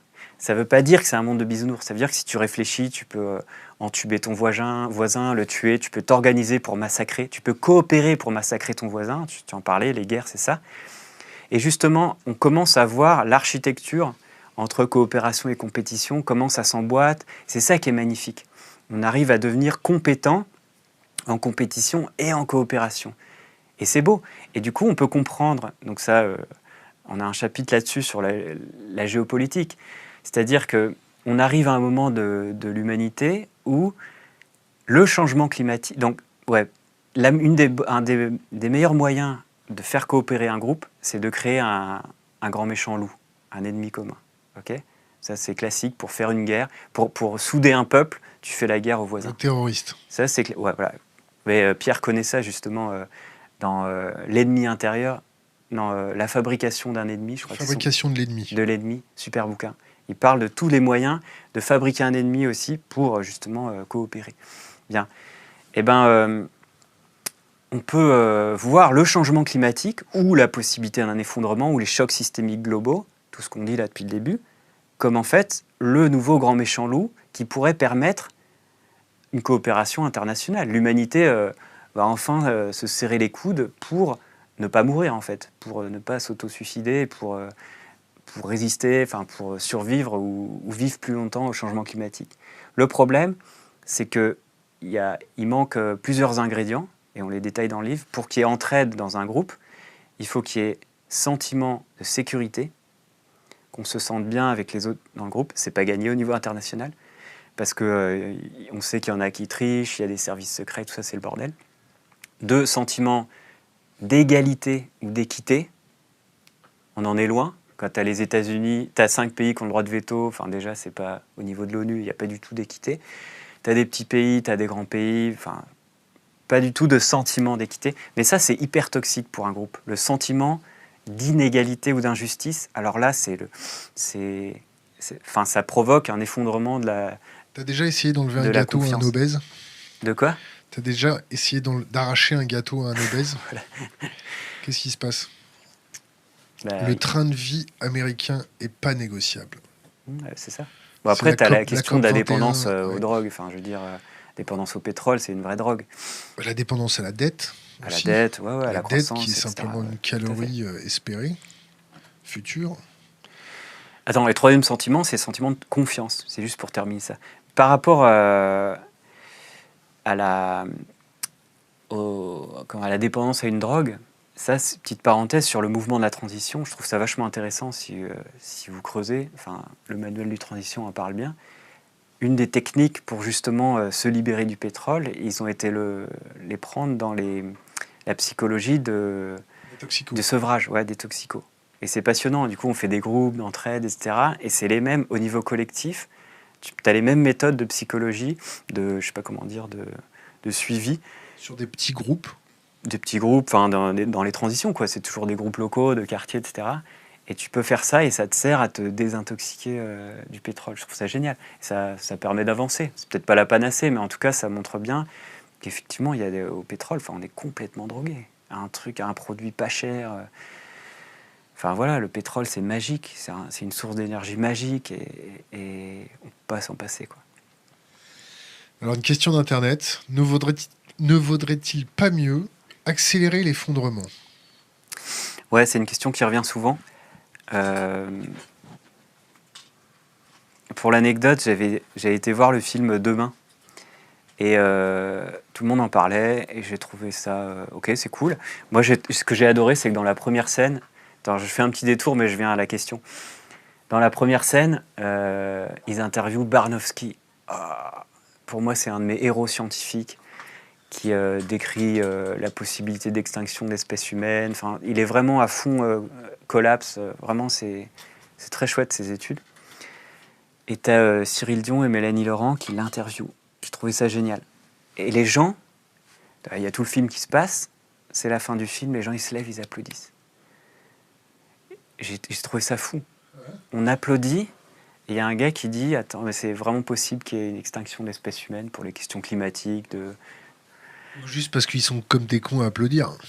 je sais pas, moi j'ai trouvé ça fou. Et du coup, je suis allé voir, je suis rentré le soir, j'ai mis sur mon mur Facebook, j'ai mis est-ce que selon vous, les solutions, parce qu'il parle bien de solutions, moi je parle jamais de solutions, les solutions du film Demain, est-ce que ça sert à éviter l'effondrement? Est-ce que ça sert à le ralentir? Ou est-ce que ça sert à l'accélérer? Parce qu'on réfléchit, si tout le monde se met à faire des éoliennes, enfin voilà, tout ça, finalement ça va précipiter les choses et en fait on va débrancher les gens d'un système qui va s'effondrer. Donc, et les résultats ont été fous. Personne n'a répondu pour éviter l'effondrement. Bon d'accord, il y a un biais d'algorithme Facebook que je connais pas et j'ai eu genre 300 réponses ou 340, je sais plus. Mais c'est plein de gens que je connaissais pas. Mais la moitié ont dit ça sert à accélérer et la moitié ont dit ça sert à ralentir l'effondrement. Pour moi, c'était intéressant parce qu'on a vraiment une photo, un instantané de l'imaginaire des gens. C'est-à-dire je pense que ces derniers mois, il y a eu un basculement. La question de la possibilité d'une rupture, d'un effondrement, elle est beaucoup plus présente qu'il y a 4-5 ans. Je faisais des conférences, les gens ils étaient livides. À chaque conférence, il y avait des gens qui pleuraient, qui se levaient en colère, qui étaient démontés, enfin, c'était fou. Et là, ça passe toujours comme une lettre à la poste. Au contraire, les gens sont plus heureux, je dirais, dans l'enthousiasme. Il n'y a pas un phénomène de gourouisation aussi? Peut-être, ouais, il y a un biais, je sais pas. Mais ouais, non, il y a pas que ça. Enfin, c'est d'autres gens avec qui je parle qui ont ce ressenti. Mais ce qui fait plaisir aux gens, ce qui met dans la joie, c'est le fait de ne pas se sentir seul. Parce qu'au début, quand on découvre le sujet, on est seul. Et après, quand on commence à travailler, à malaxer ce sujet, à le traiter, à se morfondre, à y penser jour et nuit, dès qu'on va voir des gens qui pensent pareil, ça fait un bien fou. Ça fait un bien fou. Il y a une fameuse échelle de conscience de Paul Shefurka, je ne sais pas si tu connais. C'est un collapsologue canadien qui écrit un blog magnifique en anglais, qui a beaucoup fait pour populariser tout ça, le choc systémique, voilà, le collapse, tout ça. L'association Adrastia a publié un de ses posts, il l'a traduit en français, et ça s'appelle les étapes de la prise de conscience. Et il décrit 5 stades. Stade 1, c'est déni, il ne se passe rien. Enfin, il n'y a pas de problème. De toute façon, s'il y a un problème, il suffit de plus de croissance et il n'y a pas de problème. La science et la technologie va nous sauver. Stade 2, je ne sais plus exactement, il faudrait voir, mais stade 2, c'est il y a un problème. Gérard Rolls. Le climat, le pic pétrolier. Non, c'est le nucléaire. Mais non, c'est la finance. Mais non, t'es con, c'est les inégalités. Non, c'est ça, non, c'est ci. Il y a un problème majeur qui focus tout. Et puis à un moment, on passe au stade 3, c'est en fait, non, il y a peut-être 2 ou 3 problèmes. En fait, peut-être que climat et pétrole, c'est lié. Ah ouais, mais non, mais du coup, peut-être le nucléaire aussi. Ouais, non, mais en fait, il y a les métaux rares. Et on passe son temps, dans des réunions, à prioriser, à donner des priorités aux luttes, quoi. Non, ce qui est plus important, c'est le changement climatique. Mais non, c'est le nucléaire, etc. Et puis après, on creuse, on se rend compte que tout est lié, en fait, de manière inextricable. Et stade 5, c'est... il y a un effet, en fait, quand tu te rends compte que tout est lié, c'est « oh ». Enfin, ça casse beaucoup de choses dans l'imaginaire, ça fait des ruptures. Et le stade 5, c'est en fait, le problème, il dépasse l'entendement, il rend fou. Ou tu tombes à la race. Non, là, tu reviens au stade 1. Mais, on en parlera après si tu veux des réactions, mais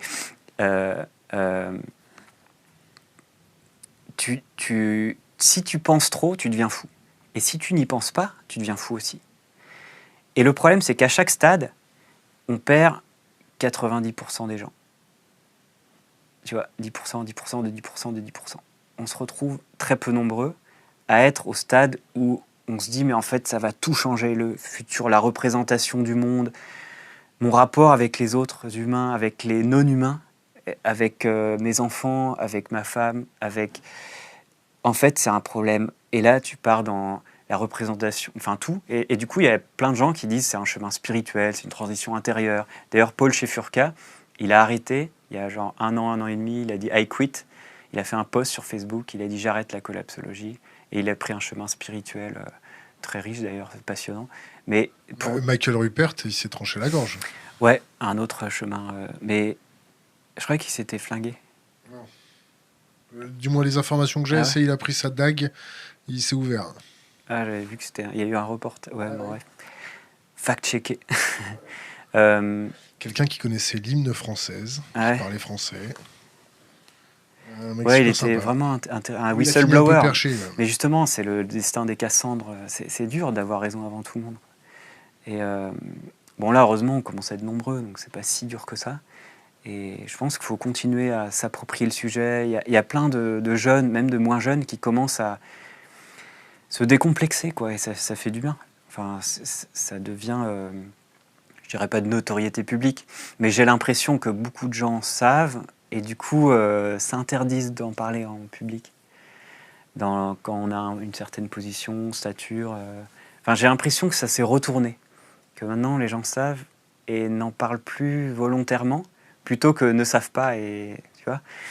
Et c'est un peu comme les vaches avant l'abattoir. Elles arrêtent de faire du bruit. Elles savent. Il y a un moment, elles lâchent. Il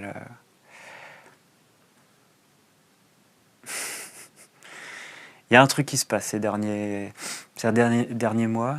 Il y a une prise de conscience et c'est assez massif. On avait dit qu'on parlerait d'un truc, là, juste après. Du coup, j'ai perdu le fil. Fais-toi plaisir. Ah oui, sur les réactions. Ça aussi, c'est marrant parce que on a fait un chapitre marrant dans le bouquin. On s'est amusé à décrire les réactions des gens. Une fois que tu commences à y croire, une fois que tu as eu ces gros déclics, eh ben, il y en a qui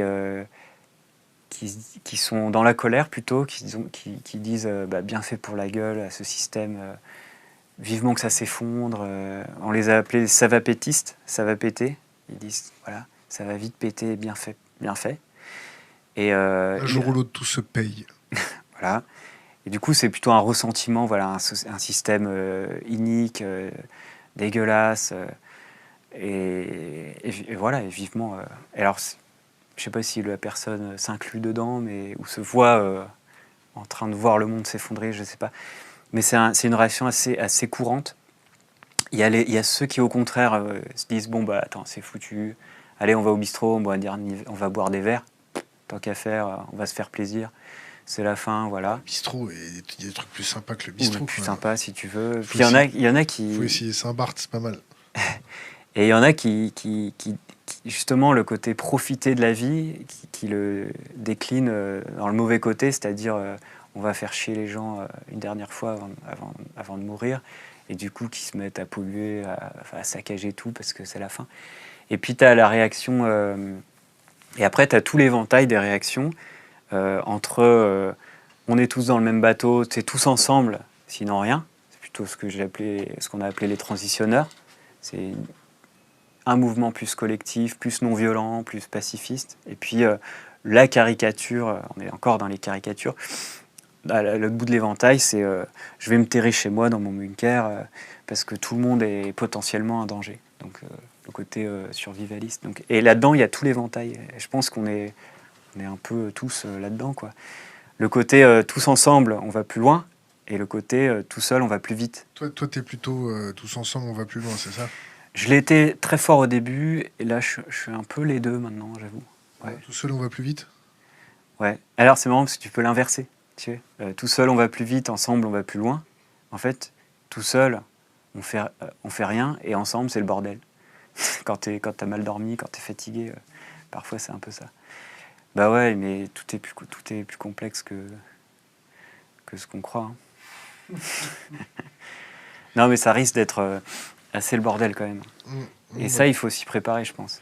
Une bonne boucherie sociale à l'ancienne. Question d'Internet. Comment gérer le nucléaire, ses déchets et infrastructures dans un monde qui s'effondre? Bonne question. Ça, c'est... Il n'y a pas que les déchets dans le nucléaire, en fait. Il y a les centrales, carrément. Les piscines aussi. Bah, les piscines, les centrales. Non, mais les réacteurs. Parce qu'en fait, il faut 2 heures pour éteindre un réacteur. Il faut 4, 5, 6 mois pour le refroidir. Et pendant ce temps-là, il faut de l'énergie. Il faut des ingénieurs qui viennent, il faut des voitures pour les ingénieurs.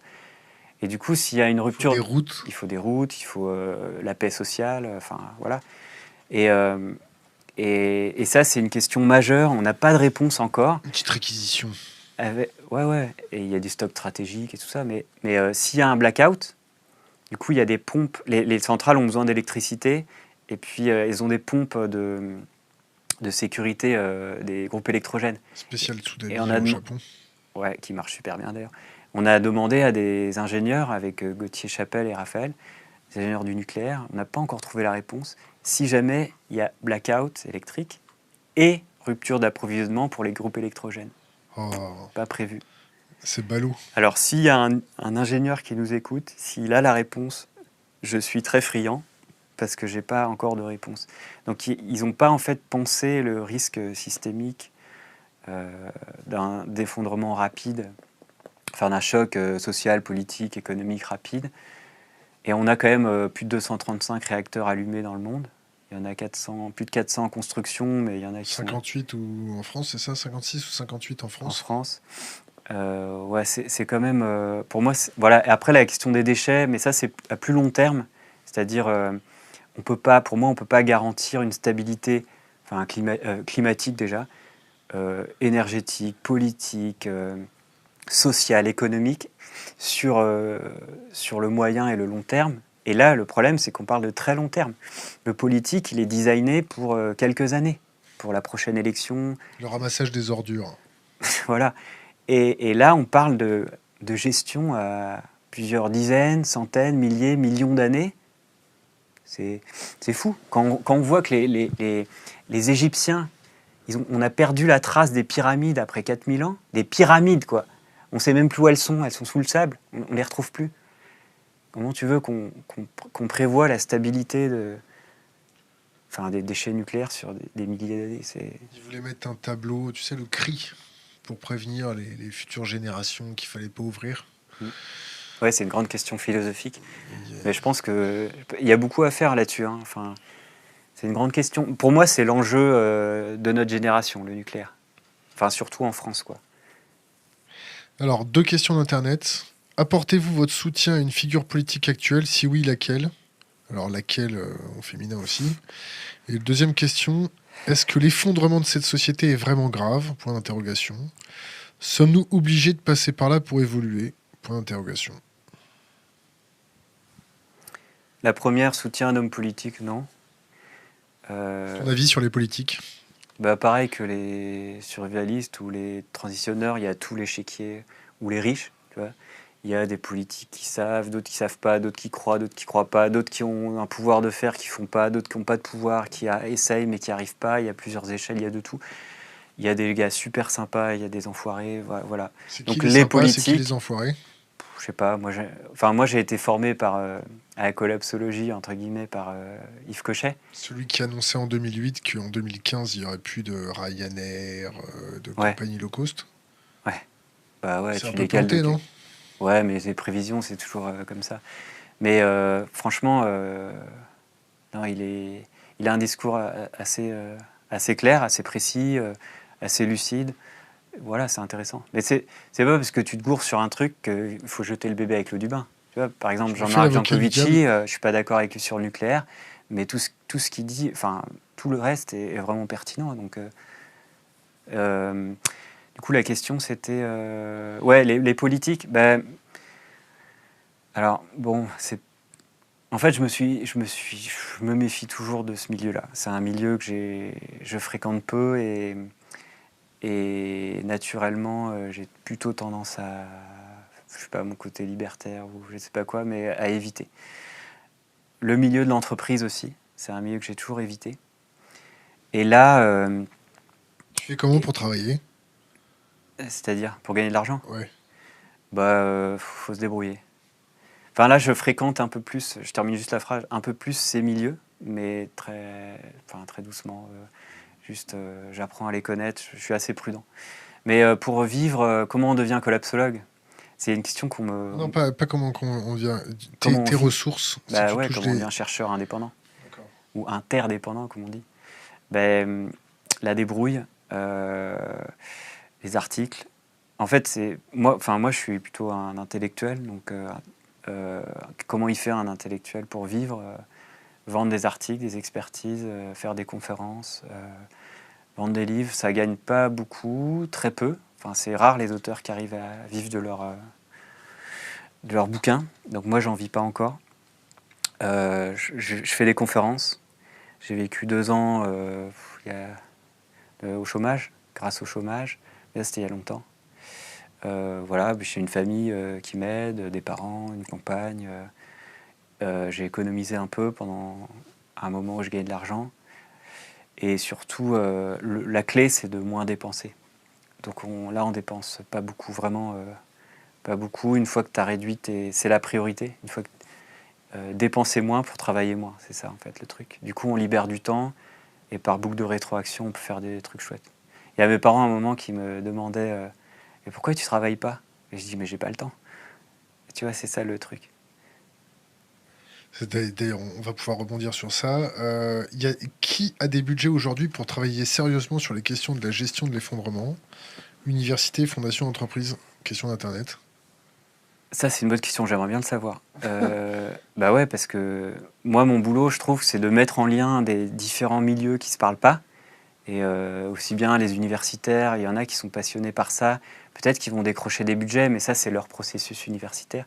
Des chercheurs, l'administration, des militaires, des assos écologistes, non, mais il y a enfin, il y a des prêtres qui nous citent, il y a des anarchistes, il y a des gens d'extrême droite, il y a de tout. Cette question de l'effondrement, elle est transversale à tout. Et moi, ce qui me tient à cœur et aussi ce qui m'amuse, je m'amuse beaucoup là-dedans, en fait, c'est de mettre en lien, ouais, de tisser du lien pour essayer que les gens se parlent voilà, et trouvent ensemble des chemins à prendre, quoi. C'est tout à ton Et honneur. là, je suis aussi critiqué pour ça, hein, mais Comment ils te critiquent? bah, pourquoi tu vas parler à ces gens-là et eux, pourquoi tu leur parles, etc. Mais c'est le problème des étiquettes dont on parlait tout à l'heure. Mais attends, j'ai perdu le fil. Ça commence à être long là. On est à 20h49. Attends, Ça c'était fait quoi? On parlait 1h09 de... minutes qu'on est là. On va pouvoir rentrer dans le dur. Ça chauffe là, on commence. Attends, j'ai perdu le fil, tant pis. Tant pis. Comment Comment on fait parler de pour vivre, ouais, l'effondrement? c'est Alors, ça. je t'aide. Comment parler de l'effondrement en public, du coup? Question d'Internet. Comment parler les trois questions, Avant, là, on a avant, répondu. avant, c'était qui a des budgets? Est-ce que les universités ont des budgets? Des choses comme ça. Ouais, ben moi j'aimerais bien qu'il y ait plus de gens dans les différents milieux qui se mettent, qui deviennent chercheurs indépendants ou pas, je m'en fous, mais qui trouvent des budgets et qui se mettent à bosser ce sujet, quoi. Donc On un fait appel, au ministère de la Défense. n'importe qui, mais tout le monde, je pense, devrait. Voilà, moi, à un moment, j'ai pris des articles, je les ai compilés, j'en ai parlé. Voilà, je pense que c'est accessible à plein de gens. Et il y a plein d'intelligences, mais qui sont mal utilisées en ce moment. Plein d'ingénieurs. Je te jure, je reçois des messages très touchants de gens qui disent j'ai écouté une conférence, j'ai lu votre bouquin. Voilà, je suis ingénieur, je fais je sais pas, un mémoire de fin d'études en polytechnique ou je sais pas quoi. J'en ai marre, ça n'a pas de sens. Je vois bien qu'il y a un effondrement et c'est pas utile de faire des bagnoles. Qu'est-ce que vous me conseillez de faire? J'en ai reçu des centaines des messages comme ça.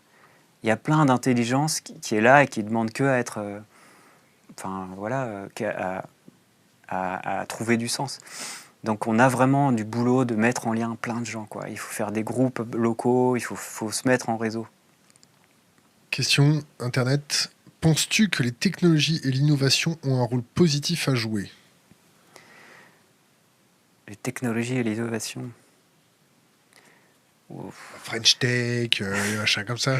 Ouais, grosse question aussi. Bah, là, j'aime bien le travail que fait Philippe Bilwix. Vous l'avez reçu ici. C'est un peu comme ça que je réponds souvent, c'est-à-dire que, pareil, enfin, si tu vas vers les low-tech, c'est super. Enfin, il y a plein de chouettes chemins à prendre, l'innovation. Tout à l'heure, je parlais de Wes Jackson, un agronome du Land Institute au Kansas, aux États-Unis. Il fait de l'innovation en traction animale, de l'innovation agroécologique, tu vois, de l'innovation. Pour moi, c'est ça la biotechnologie.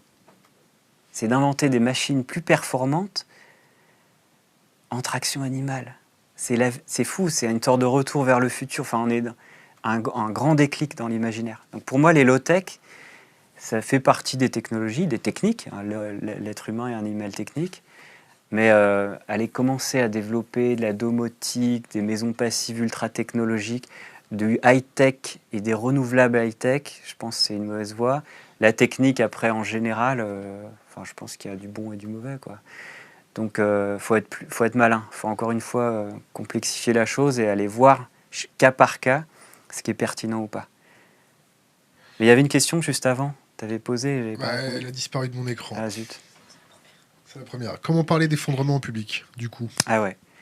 Eh ben, ouais, c'est une question intéressante parce que du coup, si on motive les gens à en parler, à se décomplexer, moi je pense qu'il ne faut pas chercher à convaincre. Ce que j'ai appris durant ces années, c'est que ce qui touche, en fait, c'est de raconter son parcours, de raconter comment on a vécu la chose, pas de chercher à convaincre, pas d'être dans la tête, je trouve. Je trouve qu'il faut raconter les choses vraies, ancrées. Quand tu es bien dans tes baskets, tu es bien dans tes idées, tu dis les choses. Les gens, ils sentent tout de suite quand c'est ancré, quand c'est aligné. Tu t'ouvres. Et en ouvrant ton cœur, je dirais, enfin, les personnes en face, elles changent complètement. Et je trouve que c'est plus apaisé, on est moins dans la tête. Et on peut parler de chiffres horribles, de choses incroyables, comme ça. Il y a quelque chose, il y a une sorte de magie. Des fois ça marche, des fois ça marche pas. Il y a peut-être une gymnastique, un truc à prendre, mais je sais par expérience qu'on peut parler de ces choses-là en public, de manière posée, calme. Ça peut le faire. Voilà, il faut s'entraîner, je sais pas. Peut-être qu'il y a plusieurs manières, en tout cas c'est la mienne et ça marche. Question d'Internet. On voit souvent l'effondrement comme négatif. Pourra-t-on en tirer quelque chose de positif? Bah ouais, Reconstruire un monde plus égalitaire, une nouvelle économie. Bah, c'est une question un peu large parce que qu'est-ce que veut dire positif? Pour les uns, ça va être ça, pour les autres, ça va être ça. Mais oui, globalement, l'effondrement, on l'a fait exprès, c'est un mot valise, un mot obus, dirait Paul Ariès, qui explose dans la tête, qui n'est pas récupérable. Là, si le capitalisme arrive à récupérer ce mot-là, peut-être ils arriveront, hein, mais faut le faire. Mais quand on dit effondrement, on met les pieds dans le plat, pour moi, en tant que biologiste, c'est évident que derrière, il y a renaissance. Tous les processus biologiques, les écosystèmes. Mais à quel prix? Alors ça, c'est dans le monde des humains. Dans le monde biologique, il y a, pour moi, c'est, je sais pas, c'est ma manière de penser, c'est ma culture. Quand on dit effondrement, on dit forcément renaissance. Il y a des cycles, etc. Le problème, c'est que dans notre culture, Il n'y a pas d'anéantissement dans ta... si, il y a, et c'est une possibilité. Il faut le penser, et on le pense d'ailleurs. Mais il y a une possibilité de renaissance aussi. Et donc, j'ai remarqué justement qu'il y a plein de gens qui pensent effondrement sans penser forcément renaissance. Du coup, il y a tout un travail pédagogique. Mais ça, je pense que c'est le mythe de l'Apocalypse qui est fort présent. Tu vois, on a une culture aussi judéo-chrétienne. Soit on a le mythe du progrès linéaire qui est très présent dans notre inconscient, soit c'est un mythe du coup près du, tu vois, la fin du monde en un jour. Pragmatique. Et puis il n'y a rien. Tu veux une réponse pragmatique? C'était quoi la question? Moi, je pars vite dans la théorie. Le positif. Le positif. Dans Ouais, l'effondrement. ouais. Bah ouais. Chacun voit ce qu'il veut. Tu projettes ton imaginaire et il y en a plein qui voient ça super positif. Enfin, on va avoir un déverrouillage massif de plein de trucs qui empêchaient le monde de changer, hyper toxiques dans cette société. Ça s'effondre. C'est ce que je prends. La métaphore que je prends, c'est l'arbre. Bon, désolé, c'est encore théorique, mais tu as le gros arbre qui s'effondre dans la forêt. À un moment, on sent, tu vois, on sent qu'il va partir. On lâche. Et on passe on met notre énergie dans les jeunes pousses qui suivent. Et c'est parce que le grand arbre tombe que les jeunes pousses émergent enfin à la lumière. Passons notre énergie, passons du temps dans les jeunes pousses, dans ce qui arrive, quoi. Il y a plein de gens en ce moment qui font des trucs de fous pour l'avenir. Voilà. Alors, ce qui est intéressant là-dessus, positif, négatif, optimiste, pessimiste, moi, je dirais on s'en fout. Ma posture, c'est ni l'un ni l'autre. Peu importe qu'on soit optimiste, pessimiste. Moi, je dis toujours, ça dépend si j'ai bien dormi ou pas. Ça dépend des jours. Ce qui compte, c'est d'y aller, de faire ce que tu penses vraiment, sincèrement, qui va changer les choses, que tu as envie que ça apparaisse, quoi. Et donc, tu y vas, tu le fais. C'est un peu comme Emmanuel Macron, non? C'est ton projet? Ouais. Non, pas du tout. C'est quoi ton avis sur Monsieur le Président? Je n'ai pas d'avis, je m'en fous. Je n'ai pas d'avis. T'as voté aux dernières élections? Non. Comment as-tu réussi à te décider à faire des enfants dans ce contexte? Question d'Internet. Question qui revient souvent aussi. C'est ta nana qui t'a poussé, en fait. Non, on l'a fait Elle à t'a deux. dit, on fait un gamin, sinon c'est terminé. Non, pas du tout. Non, on l'a décidé ensemble. Je me souviens un moment dans ma jeunesse avoir dit que je voulais pas d'enfant et que c'était pas écologique, tout ça. C'est la tête. Je pense, pour moi en tout cas, c'est pas la tête qui a décidé. Je sais pas, c'est un truc très, très profond qui vient et ça s'est fait super naturellement. Bah, heureusement. Ouais, non, mais pour certaines personnes, c'est pas du tout naturel, hein. J'ai beaucoup de témoignages, hein, qui me disent de tout, en fait. Il y en a qui veulent, qui n'arrivent pas à en avoir. Il y en a qui disent, depuis que j'ai lu votre livre, que je connais cette question d'effondrement, je veux plus d'enfants. Il a même plus d'activité sexuelle. Ou plus, parce que justement, c'est la fin, il faut en profiter. Il y a de tout, hein, franchement, il y a de tout. Pour les enfants, moi, je pense que... moi, ce que je crois, c'est qu'ils s'adaptent, en fait, super vite. Et comme moi, je suis plus adapté, disons, que mes grands-parents aujourd'hui, ou nos grands-parents, ils comprennent moins le monde d'aujourd'hui, la rapidité, tout ça. La plupart, en tout cas. Dans 30 ans, 2030, moi, je serai un vieux con réac et mes enfants, mes petits-enfants, ils sauront se débrouiller dans un monde low-tech, dévasté. Moi, je serai là, merde, comment on fait? C'est comme ça que tu le vois? Bah ouais, c'est un monde low-tech dévasté? Si ils survivent jusque-là. Ouais, ouais. Ben moi, j'ai pas choisi de naître à cette époque qui est pas forcément agréable. Voilà, Quel âge tu as? 39. On fait avec ce qu'on a, on se débrouille, quoi. Et eux, ils se débrouilleront aussi. Mais il y a vraiment un élan de vie qui est intéressant parce que les enfants, enfin, moi, ils m'ont, pro- euh, ils m'ont renforcé dans mes convictions, dans dans cette pulsion de vie, d'aider les autres, de prendre soin de moi, de me connecter aux non-humains, aux sauvages. C'est pour les enfants qu'on est parti de la ville. Bon, ils étaient jeunes, des bébés, ils commençaient à marcher, on avait envie qu'ils soient dans la forêt, tu vois. Et je pense que ça a beaucoup fait pour mon parcours, pour me stabiliser, pour donner du sens. Enfin, moi, ça m'a donné beaucoup, ces enfants. Je pense, sans les enfants, je ne sais pas si je serais là aussi posé. Parce que c'est un sujet quand même super toxique. Bon, ils sont encore trop jeunes pour que je puisse leur parler de ça. Ils rentrent à peine, enfin, ils sont à la maternelle, voilà. Mais j'hésiterai pas à en parler, hein. Moi, l'expérience que j'ai du public jeune, euh, ado, 14 ans, 13 ans, même j'ai fait une conférence, il y avait des enfants de 6-7 ans, pic pétrolier et tout, bon, parmi des adultes, hein, ça passe super bien. C'est-à-dire, on a l'impression qu'il ne faut pas leur dire, qu'il faut leur cacher, qu'il faut adoucir le discours. Pas du tout, je pense que c'est une erreur. Je pense qu'il faut leur parler cash, justement, être aligné. Et les enfants, plus que tout le monde, ils sentent quand tu es aligné ou pas. Et ils détestent qu'on leur mente et qu'on leur cache des trucs. Et plus on est franc, moi j'ai une jeune fille, il y avait un public assez âgé, peut-être 200-300 personnes, c'était en Belgique. Au premier rang, une fille, elle devait avoir 14-15 ans au maximum. Je finis ma conf et c'est le temps des questions. La première question, c'est la plus dure. Une minute de silence. Et puis elle se lève, la première, hein, devant tout le monde. Et elle a dit bah, merci. Moi, franchement, merci, ça me motive. Merci de votre franchise, d'avoir dit les choses. Bah, quand je vois ce que vous faites, j'ai de l'émotion même. Bah, j'ai envie de me bouger. Et toi, tous les vieux à côté, ils étaient. Et c'est arrivé, c'est pas qu'une fois, hein. La petite de 6 ans, le lendemain, elle racontait à ses parents, elle expliquait le pic pétrolier, que c'est génial, que ça, que. C'est génial. Pas c'est génial le pic pétrolier, mais c'est génial de comprendre ça. Mais c'est vrai que c'est génial. Moi, j'ai eu beaucoup de plaisir, j'ai eu des déclics intellectuels énormes. Ce bouquin, ouah, cet article, ouah, cet auteur, ouah, cette interview. Et j'ai envie de transmettre ces déclics que j'ai eus. Je trouve ça fascinant. Enfin, voilà. C'est positif. Dernière question, avant de te poser l'avant-dernière question. Dis-moi la vraie dernière question. Déjà Il est 21h02. D'autres questions internet? Non, ça va, t'as l'air fatigué. En Ouais, fait. j'étais parti pour des heures, là. Ah ouais. Qu'est-ce que tu veux rajouter quoi en fait?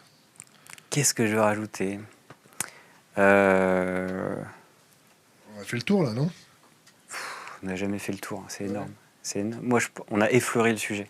Alors rentre un peu plus Je vous dedans. invite à lire le bouquin. Ouais. Non, bah, pour dire que là, on continue les recherches là-dessus. Donc, T'as pas fait le tour?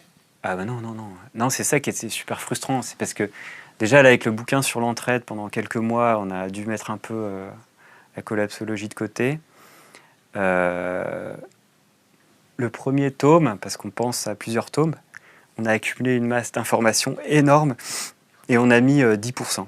Je pense qu'on a dit 10% de ce qu'on voulait dire à l'époque. C'était en 2013-2014. Maintenant, on a accumulé mais encore beaucoup de choses. Donc il faut mettre à jour ces données et il faut creuser les autres pistes. Et dans les pistes, il y a des questions passionnantes sur les causes de l'effondrement, par exemple. Parce que nous, on s'est d'abord focusé sur les faits.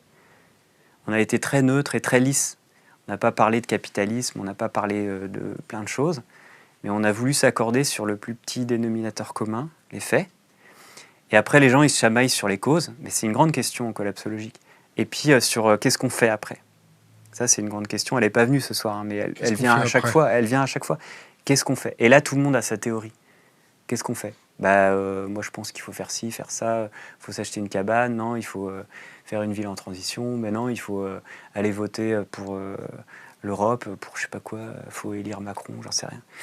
Et tout le monde a sa théorie. Et donc, voilà, nous, je pense que au niveau collapsologique, dans les recherches en tout cas, ça, c'est les deux grandes questions. Travailler les causes et du coup, travailler qu'est-ce qu'on fait. au niveau politique. Ce qui m'intéresse, c'est la question collective, la question politique, en fait. Mais j'ai découvert, j'ai découvert qu'en fait, il ne faut pas trop se mettre à l'action rapidement, foncer tête baissée. Dans l'action politique? Dans l'action, politique ou pas. Mais Ils sont ambivalents. Tu me dis que tu t'éloignes, ou du moins tu refuses la politique, mais tu t'y intéresses quand même. Mais non, mais la politique politicienne au sens des partis, je veux dire, comment on appelle ça, les partis politiques. La caste. La démocratie représentative telle qu'on l'a, telle qu'on l'a dans nos pays, c'est un système qui me convient pas, qui est verrouillé, voilà. On va pas passer ces dernières minutes à parler de ça, mais je trouve qu'il y a plein de leviers. Non, mais il y a plein de leviers, et il y a des gens qui sont pas d'accord avec moi. Il y a des gens qui disent il faut absolument créer un parti pour influencer, se préparer à l'effondrement. Très bien. Et il y en a qui veulent réinvestir l'Europe. Très bien. Pour moi, c'est des échelles trop grandes. On a dépassé un seuil de convivialité, un seuil de taille critique, au-delà duquel les outils qu'on a créés se retournent contre nous. C'est un classique, Ivan Illich, les années 70, Schumacher, etc. Et là, c'est trop grand. Donc, il faut rester à taille dans l'action politique. Je pense que c'est intéressant d'investir la petite échelle, je ne sais pas, municipale, départementale, etc. Mais même sans l'administration officielle, de réinvestir le collectif, quoi. Des manières de faire de la politique sans les partis. Et puis, non, ce que je voulais dire, c'est que ça, c'est tout un chemin déjà. Réapprendre vivre ensemble, s'organiser, c'est énorme, c'est des années. On n'a pas été éduqué à ça. Démocratie directe, tout ça, on n'a aucune idée. Faire un potager, tu vois, retrouver des compétences du sauvage, se réensauvager, apprendre à faire un potager 5, 6, 10 ans, c'est énorme. Et puis il y a toute cette question qu'on n'a pas trop abordée, mais spirituelle, c'est-à-dire de transition intérieure, de comment on fait, comment on fait pour rester sain, de ne pas devenir fou. C'est aussi un parcours énorme et qui est très différent. Et on est super mal outillés, que ce soit pour les potagers, que ce soit spirituellement, que ce soit au niveau des outils démocratiques. On n'a pas du tout appris ça à l'école, dans nos sociétés, en tout cas en ville. La majorité des gens... Et du coup, ça met des années à acquérir ça, et on n'a pas ces années. C'est ça le problème. C'est qu'il faut s'y mettre sur tous les fronts. On a combien de temps? On n'a pas beaucoup de temps. Je pense que nous, de notre vivant, notre vie va complètement changer. C'est pas pour nos enfants, c'est pour nous, quoi. Donc là, on est relativement protégés. On est en France. Dans nos pays, il y a une couche, un vernis technologique. Un filet social. Un filet social, économique. Tenu par de la dette. C'est super fragile au niveau financier. Et ça peut faire des contagions assez rapidement sur l'économie, sur la politique, avec des boucles de rétroaction. Un effet domino qui va bien. Ouais, avec le climat là-dedans qui met tout en tension, la géopolitique qui peut prendre comme un... C'est comment ils disent à l'armée? Un système overstretch, hyper tendu.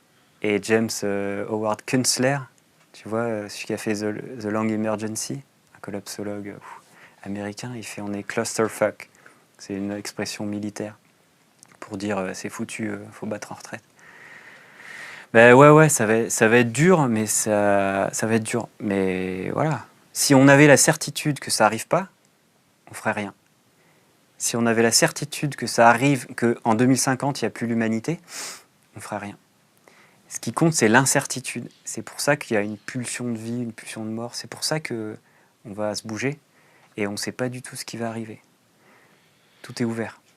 Tu as un patrimoine, tu le sécurises comment? Je ne sécurise pas. Tu le sécurises pas? J'ai pas grand-chose. Tu mets ça dans tes murs? C'est plutôt... J'ai pas de mur solide. On ne ferme même pas notre porte. On n'a pas de clé... Voilà, j'ai une bagnole. D'ailleurs, en montagne, c'est pour l'instant très utile.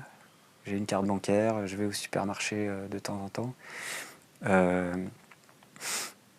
Non. Moi, je pense que des compétences, je parlais de retour à la vie sauvage, mais il y a d'autres compétences super importantes.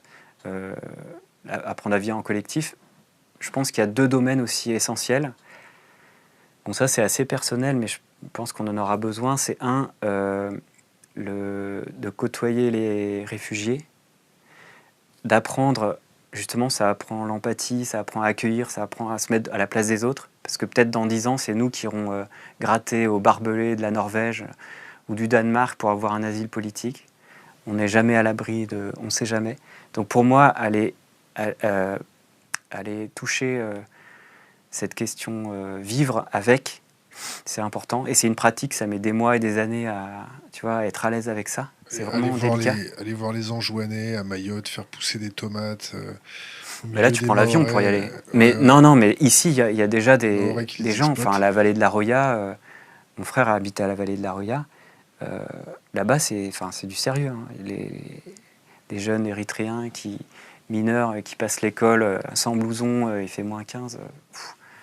Et ils ont 2 ans dans des pays pas sympas du tout.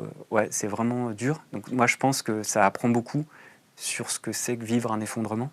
Parce qu'il y a des gens en ce moment-là, des pays, des régions, des gens qui sont déjà en train de vivre, qui ont vécu cet effondrement.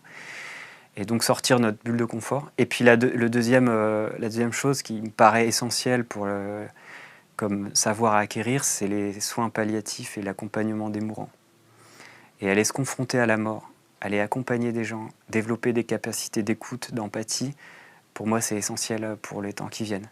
On n'est pas du tout habitué, je dis on, c'est la majorité des gens dans notre société, pas tous, hein, mais moi en tout cas, je ne suis pas du tout formé à ça. Et j'ai pas d'expérience de la mort, tu vois, et ça, je pense que ça va servir.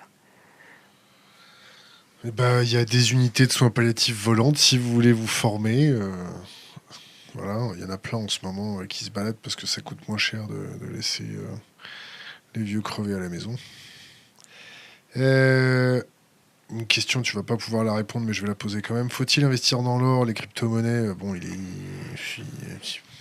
Ça m'intéresse pas, mais je sais qu'il y a plein de forums sur Internet. Pour moi, l'or, c'est une devise, comment dire, c'est une valeur... Refuge. Refuge, merci. Mais juste, pendant les crises financières, quelques jours, quelques semaines, c'est un truc pour retrouver ses billes, mais à long terme, c'est rien. Il vaut mieux investir des graines, c'est ça? Planter des graines et s'aimer... Bah ouais, mais quand tu vois la Grèce, il y a quelques années, où il y a eu un collapse quand même financier, économique, sérieux, ils ont fermé des hôpitaux et tout ça. Les échanges de graines, les potagers collectifs, c'était pas pour faire bisounours. Là, en Syrie aussi, il y a eu des...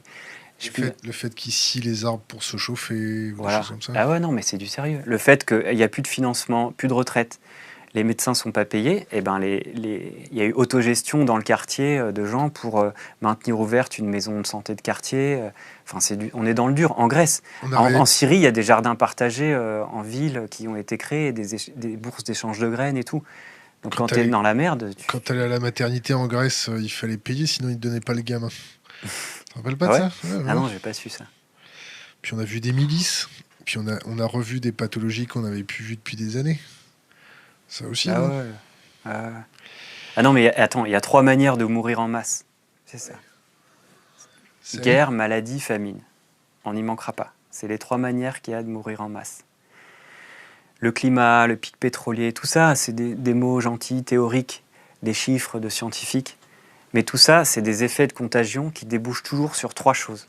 Guerre, maladie et famine. Et les 3 sont interconnectés et se nourrissent l'une et l'autre. Et il peut y avoir des causes climatiques, des causes... On n'arrivera pas à dénouer toutes les causes, mais ça termine toujours comme ça. Ouais. C'est sûr que si il n'y a plus personne pour ramasser nos déchets dans des villes ultra concentrées, ça va être compliqué de se préserver des épidémies. Hein? Ben ouais. Est-ce que tu as un conseil pour les jeunes générations? C'est pas un conseil, c'est juste... désolé. C'est juste m'excuser. Désolé pour... Tu vois, si on met une bouteille à la mer et qu'on la retrouve en 2050 ou en 2100, si jamais il y a quelqu'un qui la retrouve, c'est... désolé les gars, on est parti trop vite, on n'a pas rangé, on n'a pas remis les choses en place. On a foutu un bordel monstre et... Bon courage. C'est ça ton conseil? Vous aime. Ouais, bon courage, on vous aime, désolé. Tu vois quelque chose à rajouter? Non. Pablo Servigne, merci. Merci. Coupé.